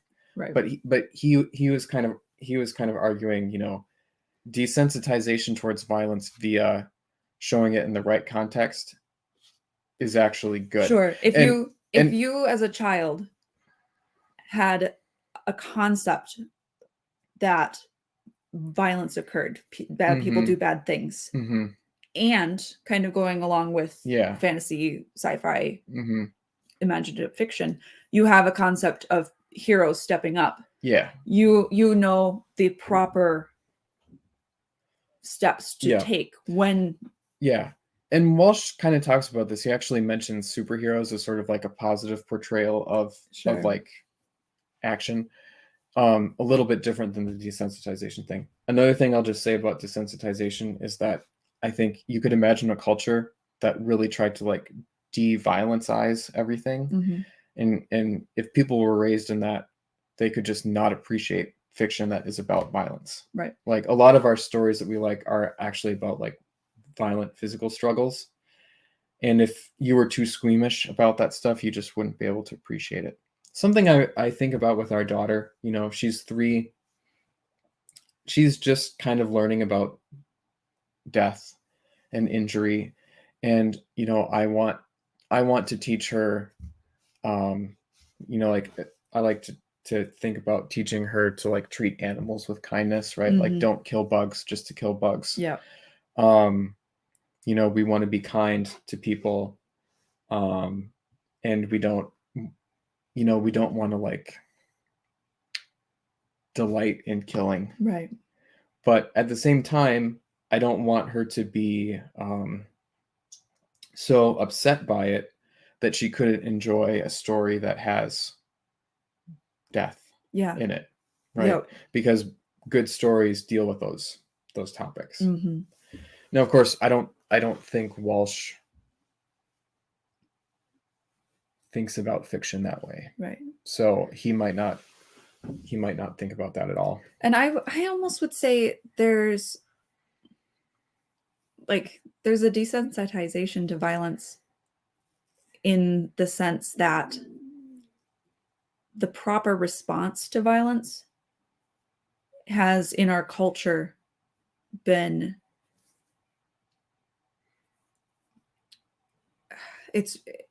the social response to something happening is everyone pulls out their phones. That's not desensitization. That is a redirection of action. And you can argue about whether or not that's good or bad, right? But like, is there more violence in our culture now than there used to be? I don't think so. But I don't know, maybe I'm washed up. Yeah, it's hard to say. Patrick's got some nice comments here about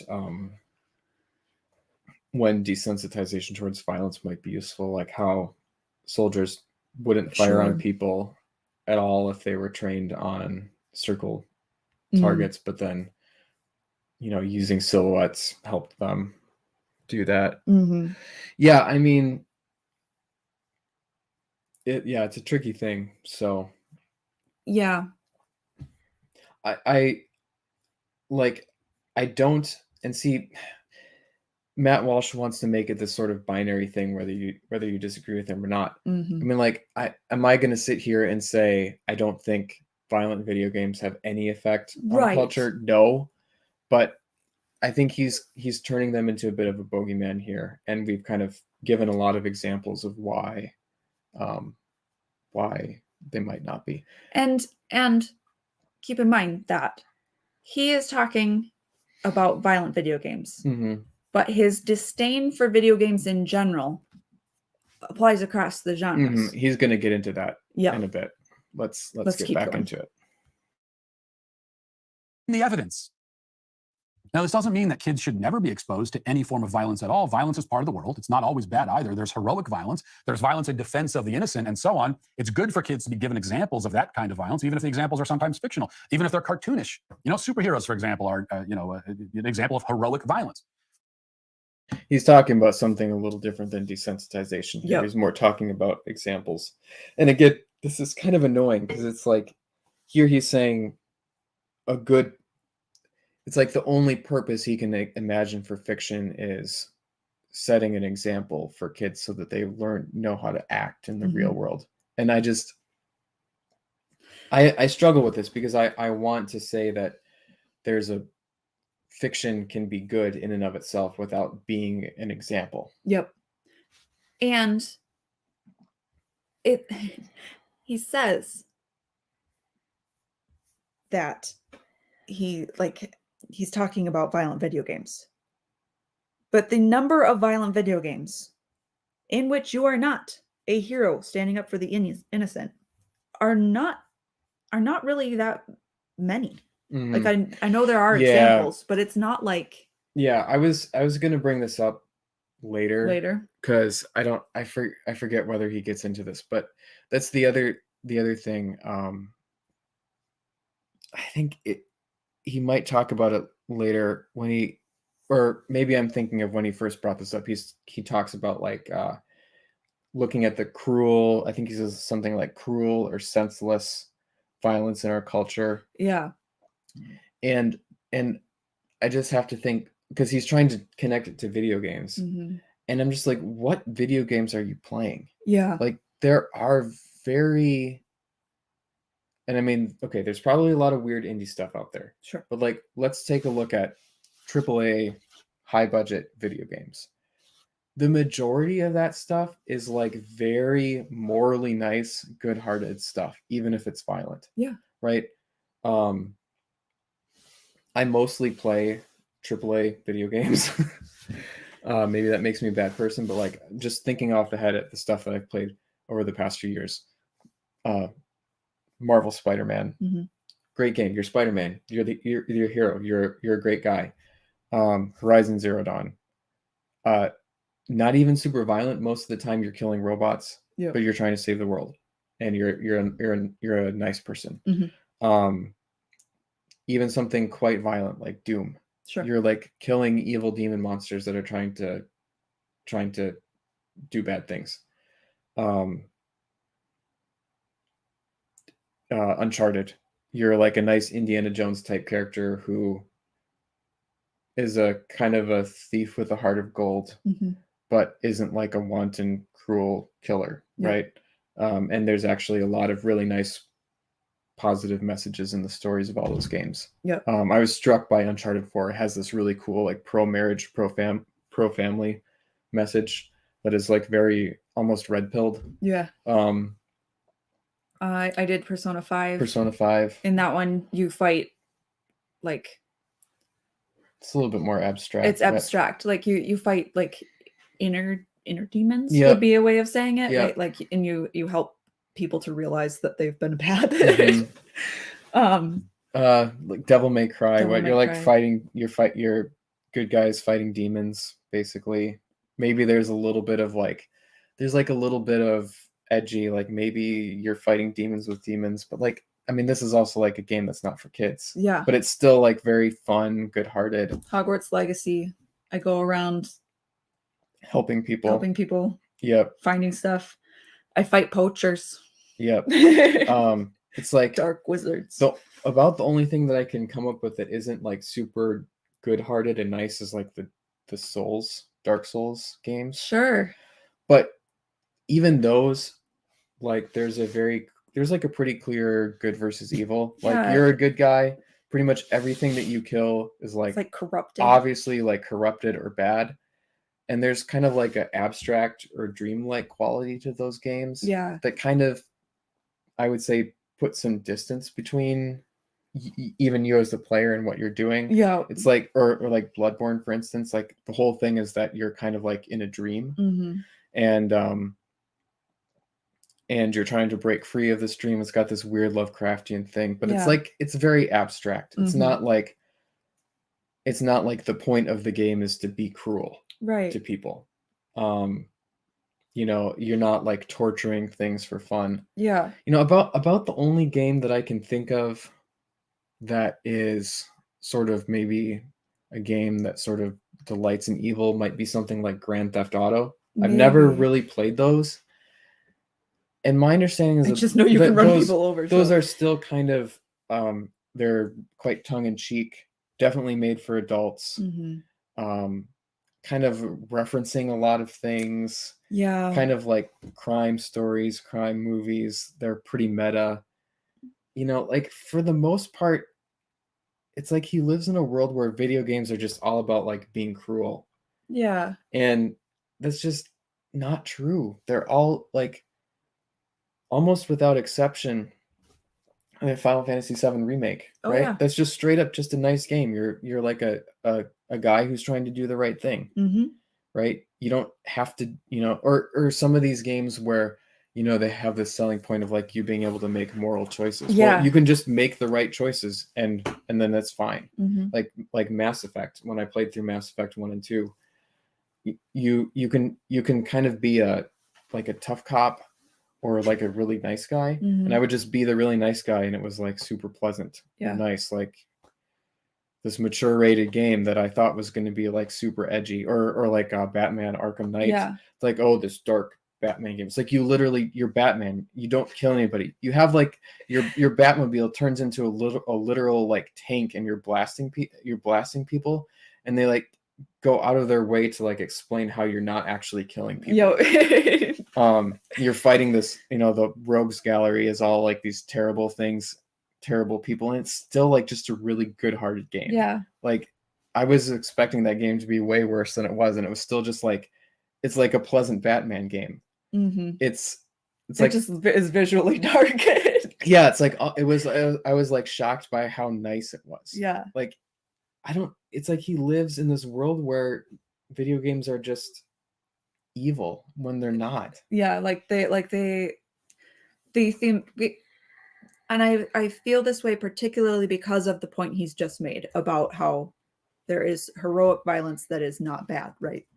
And examples of heroic violence are not bad. The thematic point of most quote unquote violent video games Mm-hmm.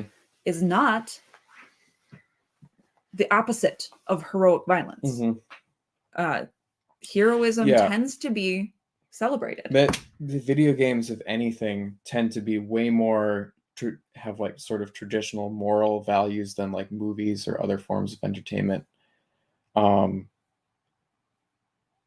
Because, and I mean that's part of the appeal is like you're doing good things and you feel good about yourself. Like, Yeah. why do you think people like playing them? Right. Like, you think people like playing them because they're all just like, Here I can be an Like- evil person like I am in my soul. yeah, Like I don't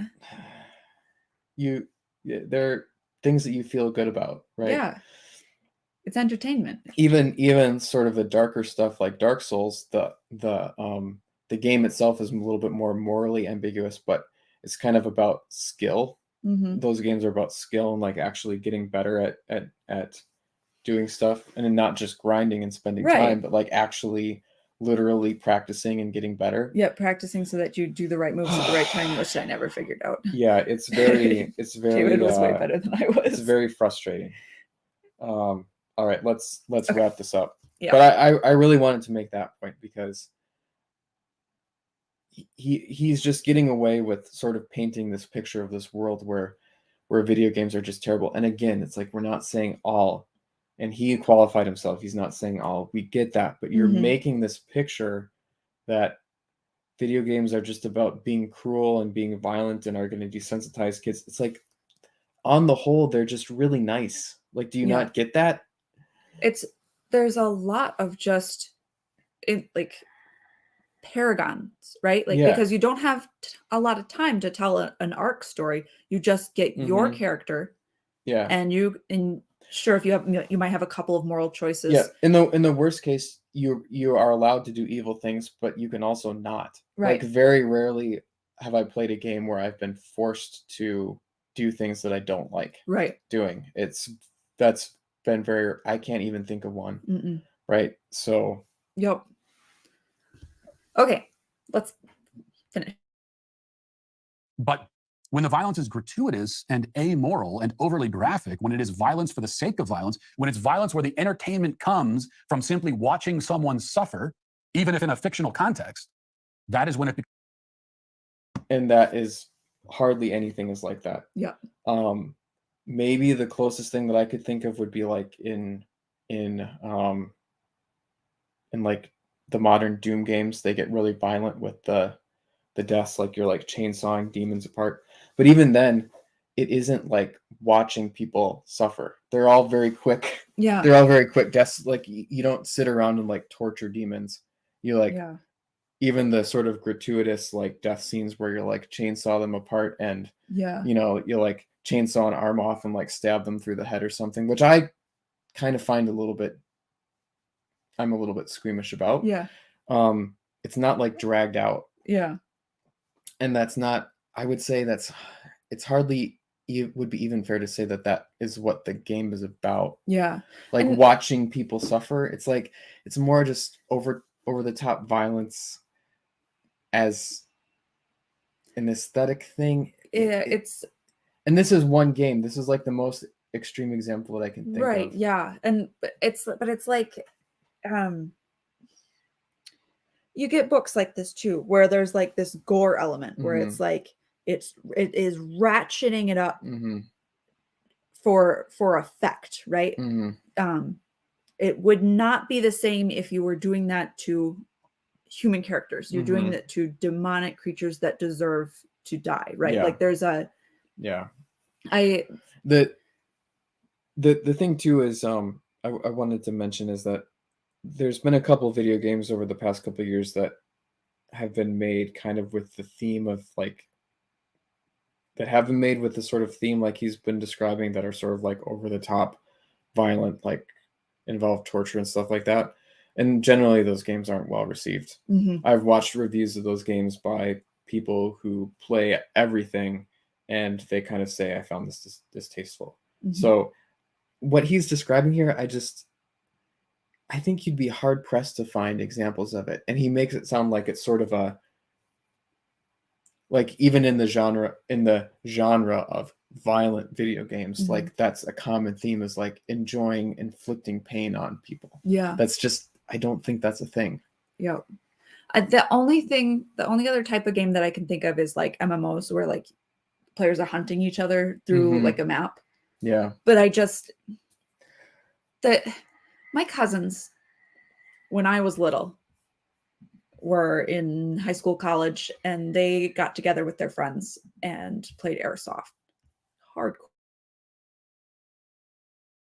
right? Like, they were in camouflage and they had multiple guns. I remember one of them had a sniper rifle. Like, they were decked out, and like, it's basically elaborate tag, but somehow it's just not the same sort of violence as what he's talking about, right? Yeah. Like, it's not.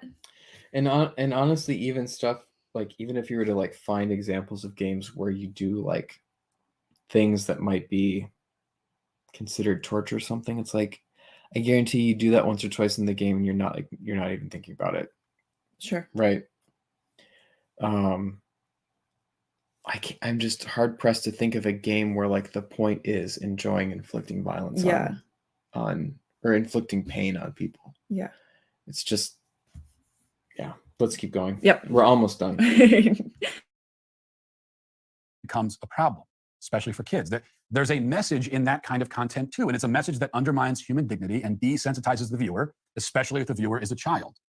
So I think we should be very careful about the kind of violence that kids are exposed to, whether it's through a film, a television, a show, a video on social media, or a video game.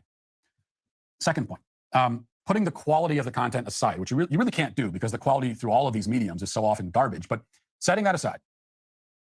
And what? and that's just the point that we were making, is that this is more evidence, right? That he just sees this as like the general fact is that it is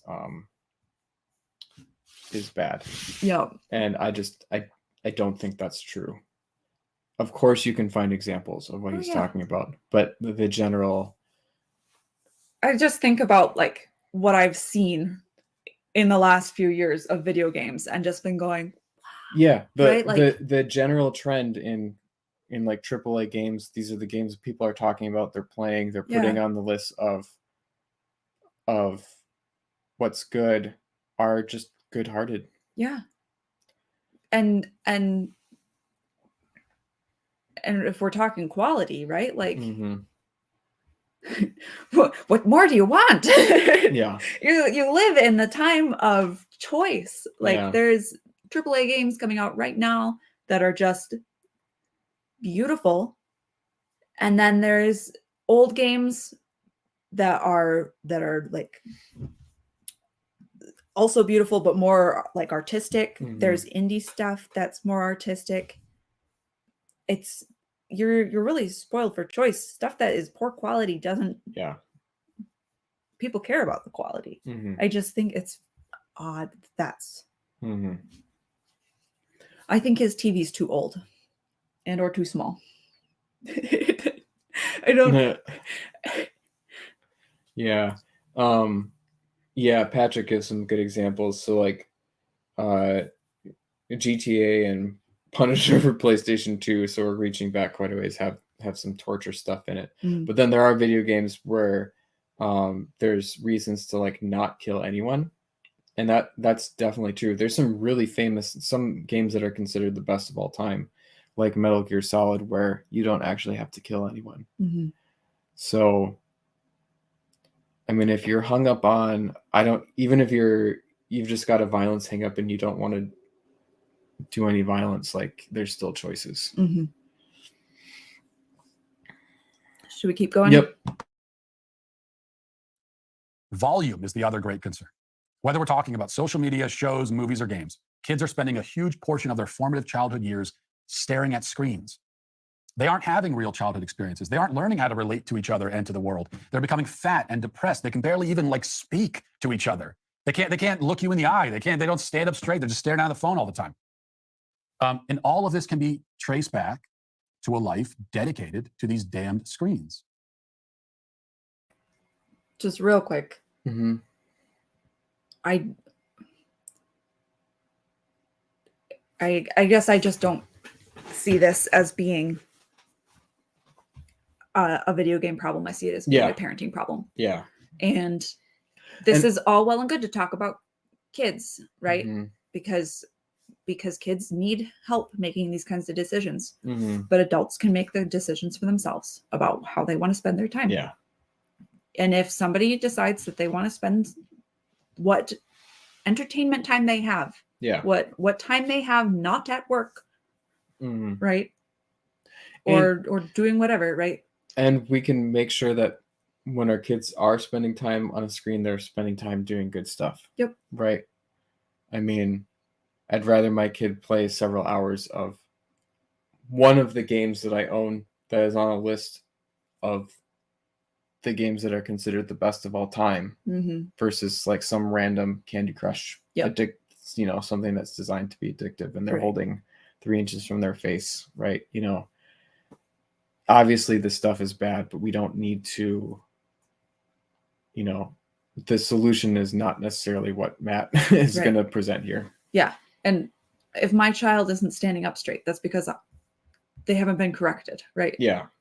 It's not because they're stuck on their phone all the time. Yep. All right. This is why we don't do video games or phones or computers in our home with our 6 kids. It's not because we're afraid they're going to, spontaneously combust if they ever hold a phone in their hand or play Minecraft or whatever, but it's because the screen is a tyrant. It demands obsessive attention, and it usually gets. So here we get to the solution, and this is why you can discard the opinion of all of these people who say, "Oh well, Matt Walsh, he's moderate. You can't, Yeah. you got to make a difference between what he says in his videos and what he says when he's trolling." So his solution to this is computers, phones, screens. I forgot that he said computers. Mm-hmm. Not allowed for him and his 6 kids. Okay, so if he has 6 kids, he's 3 years older than me. I'm assuming that some of his kids are like, over 6 years old, maybe closer to 10. Mm-hmm. Let them use a freaking computer, Matt. It is 2023. They're going to have to learn how to use a computer. Sorry. I hope he meant like computer games by that, and not just that we're not letting him use a computer at all. Yeah. Now, like, I don't intend on letting my kids use computers for hours a day until they're quite old. But gosh, I mean, talk about in a sort of extreme reaction. And I mean, he's welcome to do that. He's the head of his own family. Yep. But this is not a balanced reaction to this. Right. This isn't a moderate position. This is extreme. This is the idea that he holds some sort of perfectly reasonable position that many people hold, I think is disproven here. Mm-hmm. I think that he's right that there needs to be oversight, and that there needs to be like parental guidance on the content. But see, he's not doing that. But he's not saying because that. He's saying we don't do it at all. We don't do it at all. And that's what he's decided is best for his family. Which, as we said, is fine. Mm-hmm. But it's not a moderate position. Right. A moderate position would be mm-hmm. sort of what he said earlier, Mm-hmm. less, and content moderation, and mm-hmm.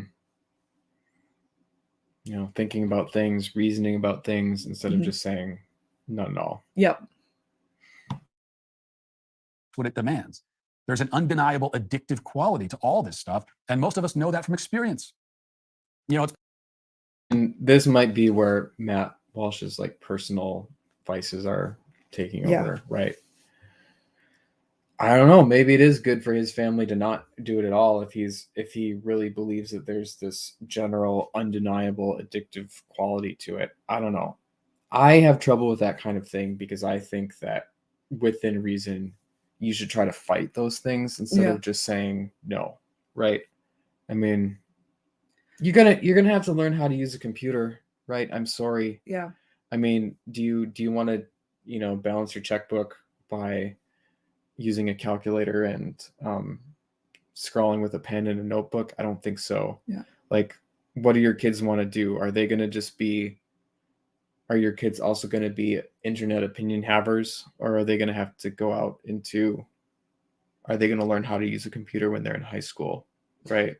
I mean, this is like, and again, like, the screen isn't the problem, right? Mm-hmm. Entertainment is addictive. Stories are addictive. And in high school, I was addicted to reading. Yeah. I read all the time. I shirked responsibilities.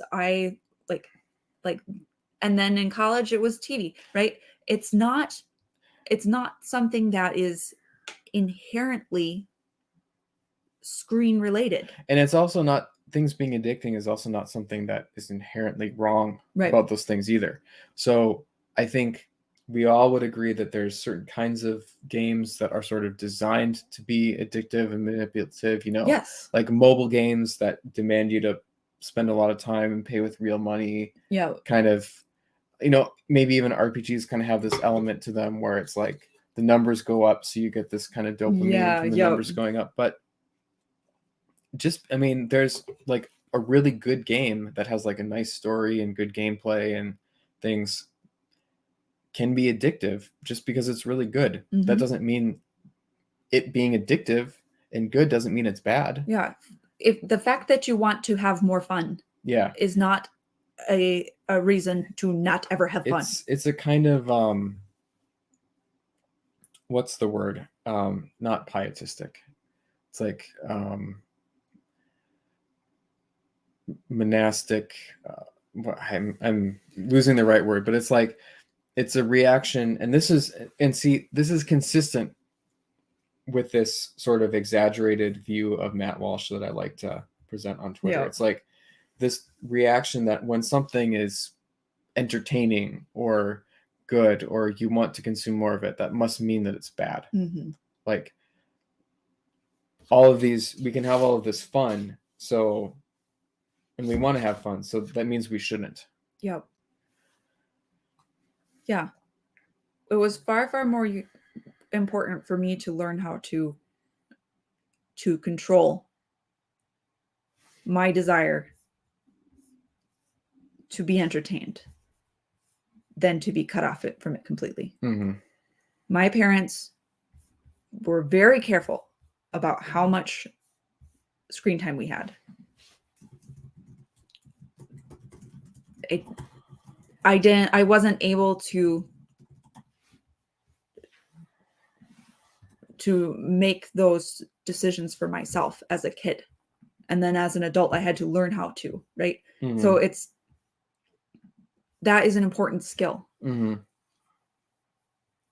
If you as an individual feel like there's too much risk and you can't develop that. And he's going to talk in a second about how, eventually when his kids go out into the world, they're going to have to deal with this themselves. And it's like, why don't you want to let them like figure it out now in a safe environment with you? Yeah.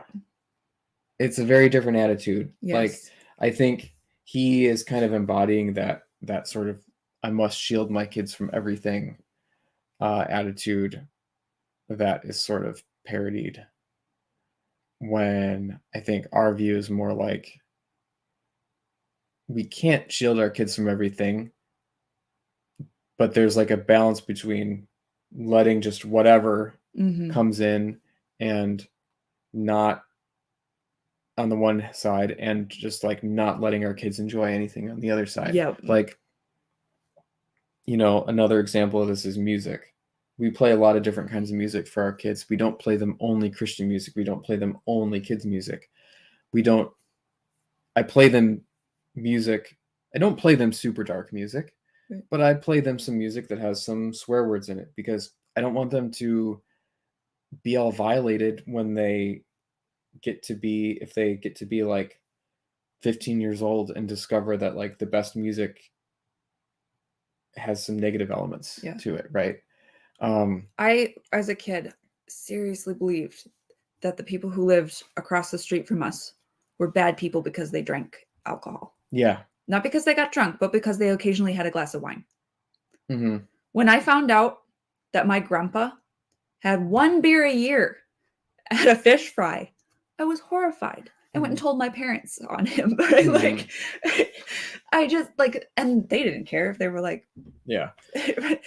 There's a balance, right? And I mean, we're all trying to find the right spot on it, but to say that this is like a balanced view or a balanced reaction, this is extreme, right? Again, he's welcome to do what he wants with his own family, but this is not, oh yeah, there's a lot of good video games. I'm really just saying that the bad ones are bad, a meaningless thing to say, right? This is, no, the negatives outweigh the positives. Me and my family don't do them at all. Right. But you're also stupid for reading between the lines. So, take this and go back to those tweets Yep. where other people were criticizing him, right? Yeah. Yep. Okay. I think he's wrapping up. Yep. We'll just It's possible to moderate your own usage. It's possible to moderate your child's usage of the device. It's possible to moderate the kind of content they're exposed to on these devices. But the vast majority of parents fail to impose that kind of moderation. And that's why it seems more effective to us in my home and a sure bet to simply keep it all away for now. After all, our kids will have a whole lifetime in front of them to waste away staring at screens if that's how they choose to spend their adulthood. I hope they don't, but they can. If when they're adults, they can do what they want. It's very weird. Again, this is like a professional internet opinion haver. Is that just me, or that's weird to be like, okay, we're not going to let them do this at all, while acknowledging that they're going to be able to do that on their own, and it's not necessarily a bad thing, but I don't know. It seems to me like you'd want to let your kids find that balance in a safe place where you could help them and show them what the right way to engage with the stuff is. Yeah. And he's going back to that. Like, I hope they don't, right? Mhm. I hope that they don't waste their lives Yeah. in front of a screen. Like, what exactly are you doing, Matt? Like, your job is to create content for people to consume in front of a screen. Yeah. And you are not allowing your children to look at that.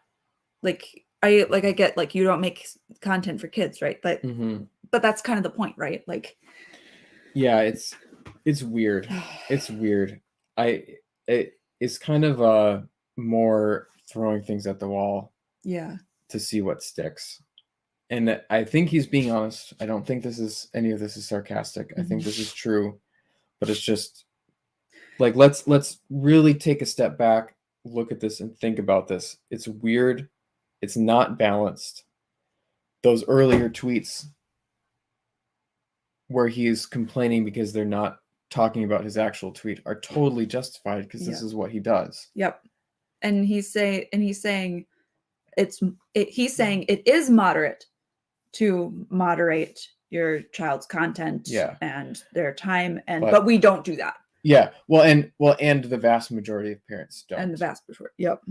I mean, is that even true? Like, I don't think so. Like, again, I don't think, like, when I think about the kids I don't want my other kids around, like, I'm not thinking, oh yeah, man, I don't want my kids around those kids because those parents just totally fail to moderate their screen time. Like, you could be down all kinds of terrible social media rabbit holes with a small amount of screen time. Mm-hmm. You can be a terrible person with no self-control who only is allowed to play video games for an hour a day. Yep. Right? It just, I'm not seeing this connection that he's making. Yeah. Let's finish this up. We're gonna finish. But they'll never be able to get this time back. They can never have a second childhood. As much as my generation might try to pull that off for ourselves, trying to have a second childhood, you can't actually do that. Our kids will have. Yeah, they're never going to have a second childhood where they can learn how to engage with this stuff safely. Mm-hmm. I can't, it's like, I'm listening to this again. It's like, I can't hardly believe what he's saying. Like, okay, so I'm going to throw them off the deep end as soon as they're adults out of the house. But the important thing is that they weren't exposed to what he's admittedly said is not all bad and can be enjoyed in moderation, right? Because he said that. He said it is possible. Yep. It's going to be fine to throw them into the deep end of the stuff that is, he's extremely addictive, extremely powerful. But what's important is that, but that's fine, because they're never going to get another childhood of being totally free from it. It's backwards. I just don't. It's like backwards.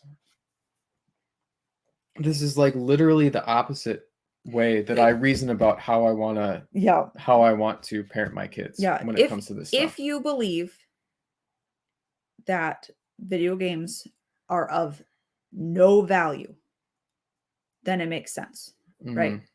And that's what it And goes back he's to. acknowledging that his kids are going to have to engage with it, or he's acknowledging that his kids probably are going to engage with it when they Yeah. leave, right? Like I would see, you know, I would have more respect for him if he's like, yeah, I'm, you know, we're not doing it, and I'm teaching my kids to never go near that stuff when they're adults. Yeah. Right. But he's kind of like admitting that they're going to have to. And I guess I hope they don't waste their lives, but I hope they don't waste the decades of their lives that are going to happen after their childhood. But what, you know, the important thing is that they weren't allowed to do any of that stuff when they were kids. It's backwards. Yeah, I would have a lot more respect for him if he just would just say, I don't think video games are of value, and I'm teaching my children they're not of value so that they never do it. Yeah. Okay. Time for the screens, more than enough time, way too much time. For now, I want them to have a childhood. And whether you let your kids play video games or not, I hope you don't allow the video game or the TV or the phone to become their childhood. That's the issue. And that's why ultimately it's the parents who allow the screens to dominate their children's lives who are today canceled. That'll do it for us today. Talk to you tomorrow. Have a great day. Godspeed. It's pretty messed up. Yeah. Pretty messed up. I watching this the second time, I'm feeling a lot more strongly about sort of not liking his take than I did the first time. The first time I was just happy to hear him say some positive things about like superheroes and say that not all video games are bad and stuff. But I think watching this again, his attitude about parenting is a little bit backwards. Yeah. Because kind of like Katie said, I would have more respect for him if he was saying, you know, we don't do video games or screens or computers in my house, and I'm preparing my kids to be able to go out into the world and like never do that stuff. Yeah. I really want them to know why I think it's wrong and it's going to be a waste of time. And I'm pretty sure that they're never going to engage with it. But he's like admitting or knowing that they'll have time to do that stuff later. But the important thing is that they don't do it as a child, as children. I don't understand that. Yeah. Again, it kind of speaks to this. He believes that video games are like fake and bad, and that like derping around in the driveway and drinking from a garden hose is real and good. Yeah. And like that fake and bad, like it's so bad. Like he has these other justifications for like it being bad, but he's like, or why video games are bad, but he's really more obsessed with the sort of like the real issue is that he wants his kids to spend a lot of time drinking from the garden hose, not that video games are bad. Yeah. Like that's a pretty uncharitable way to look at this, but it's like, it's hard to come up with a better explanation. It's very strange. Yep. And I think he comes off a lot realer in this video than he did in the anime video. And you kind of understand his position is, I think, a lot harder to justify. And excuse. I think that the problem is parenting, not the video games, not the screens. But if your child is if your child is addicted, that's a parenting issue. Whether that's addicted to food, screens, sugar, right? Like, though that is your responsibility as a parent. Mm-hmm. And I mean, obviously there are things that are just bad that we don't want to like expose our kids to like, correct, to like harden them to, right? But Walsh has admitted that he doesn't believe that video games are only bad. Mm-hmm. He thinks that they can be good, and that they can be okay in moderation. So he's not putting video games in the same category as say like pornography. Right. But he's just obsessed with keeping them out of his kids' hands, evidently. It's very strange. Yeah. Can you think of any other explanation for this? It's like he knows that it's a very unpopular opinion to say that they're just bad, but it's like he almost actually, his actions would seem to say that he believes that. That's what I think. It's very weird. And yeah, I'm much more inclined to be less sympathetic And and believe that he's being dishonest after watching this again. Yep. And he focuses on kids because that's the easy place to navigate this. Mm-hmm. Because as soon as you start telling adults what to do, you get a lot more pushback. And he does what he's doing is he's trying to avoid the pushback. I think that's what he did with the anime, and I think that's what he's doing here. Is he's trying to head it off, make the people pushing back look dumb, whatever, however you want to put it. Right. And if he didn't care or didn't think he would get any more engagement out of it or whatever, he would just respond. Yeah. He knows what he's doing. He's doing something intentionally. Yeah. Here. But like his opinions apply to adults, right? Wasting your life. It's not real experiences.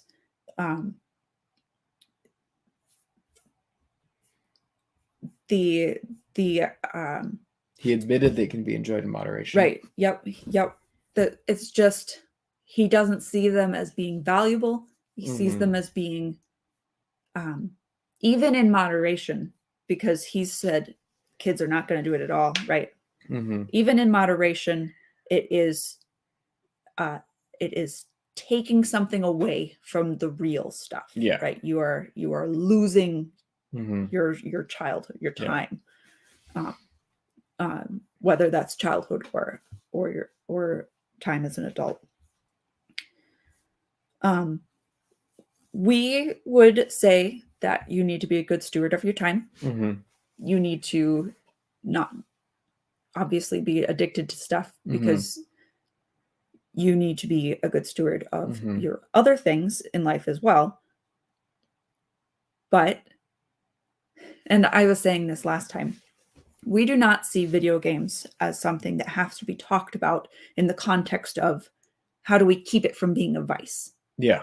It's not, or at least that's not the initial starting point, right? I mean, we'll adapt to whatever our kids struggle with or whatever. Oh, yeah. There's a lot of stuff in there. There are things that are inherently vices, and we'll like to do an example that's not like alcohol, but is more along the lines of art, would be like porn. Yeah. Right. That is a vice in and of itself. Video games, just like anything, can become an idol, a vice. But like literally anything can be. Right, exactly. When we talk about video games, we can talk about way, way more than how do we keep this from being a problem. His friggin' family dinners can become a vice too, if your whole friggin' day revolves around making food, setting the table, creating a weird environment, where there's some weird ritual to how people act at the table that prevents people from doing other good work.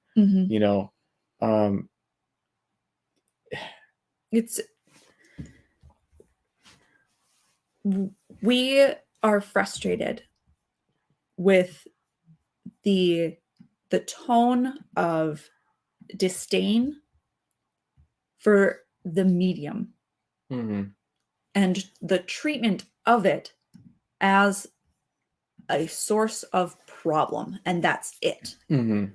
That there is not any redeeming value talked about it at all. It is tolerable in moderation. Like alcohol, right? There are contexts in which it's okay to drink alcohol, right? That's the tone that this is taking, this sort of nanny tone. Yeah. Right? Like this thing can be a problem. And there's nothing talked about outside of the context of the problem. Where we think that there are many redeeming qualities about video games, about anime, about science fiction and fantasy. And we think that those redeeming qualities make them worth sharing, yes, in moderation, with our children. Mm-hmm. Do you remember when the girlie was like 1, maybe 1.5, and she waved goodbye to Aloy? Yeah. Yeah. It's So one of the cute. first times that we sort of I let my daughter watch me playing video games for like more than a couple minutes at a time. Yeah, she was like maybe 1.5. Yeah, we were downstairs while he was playing. Yeah, I was playing Horizon Zero Dawn, and she when I was done, she waved goodbye to the protagonist Yeah. Yep. of the character in the game, and I thought that was just really cute, and it was like a special memory, and it's like my daughter was really enjoying that, and had some kind of connection with the character, and it's a memory that I'm going to probably, and it's kind of a memory of a memory at this point, but it's something Right. it's something that I'm going to think about for a long time, Yeah. And there's value to those kinds of experiences. Yeah, they are real. That's a real, yeah. Yeah. Yeah. I think that we have explained ourselves pretty well here. Yeah, and I think that we have given Matt a fair shake at explaining himself, and I think we've gone beyond the surface level here, right? I'm not content when people sort of create these deliberately provocative, sort of arguments that sort of make you feel bad and doubt yourself and provoke a negative reaction, to just let that stand. I want to get to the bottom of it. I think we did that. And I think that people who defend Walsh need to provide more than just, well, he's done other good work, or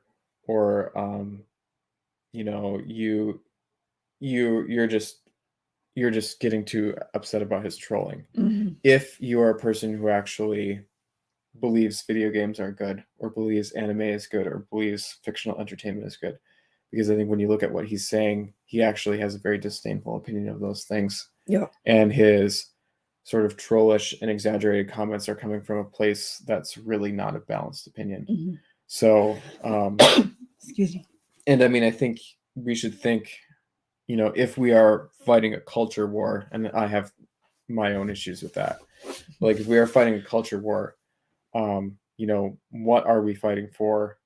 What do we want? If hypothetically we were to win, whatever that means, do we want to have a culture where we have art, and we have music, and we have movies, and we have video games that have challenging and interesting ideas, and maybe things that are inappropriate for children, or inappropriate for adults, or whatever? Or do you want to have a kind of a joyless society where we just sort of dismiss these things, like, I don't like them because they're weird, right, and I don't want my kids to interact with them? I would challenge those people to think about that, if they care about those things. If they don't care about those things, then I'm not really interested in debating with those kinds of people. But I'd like to think that most people see the value in some kinds of art. And I think you should be careful when you're hitching your wagon to somebody like Walsh, who obviously has extreme opinions about this. So, all right. Well, it is 12:45 here in Wisconsin, so we're gonna be done for tonight. But thanks to everyone who watched. I think Patrick held out almost till the end. I think he's still here. If he's not still here, I know I'm watching on YouTube, so that might be the one viewer. I've got one viewer. Well, that's probably me. Oh, I'm watching. Oh, maybe he is still there. Patrick. Oh, he is still here.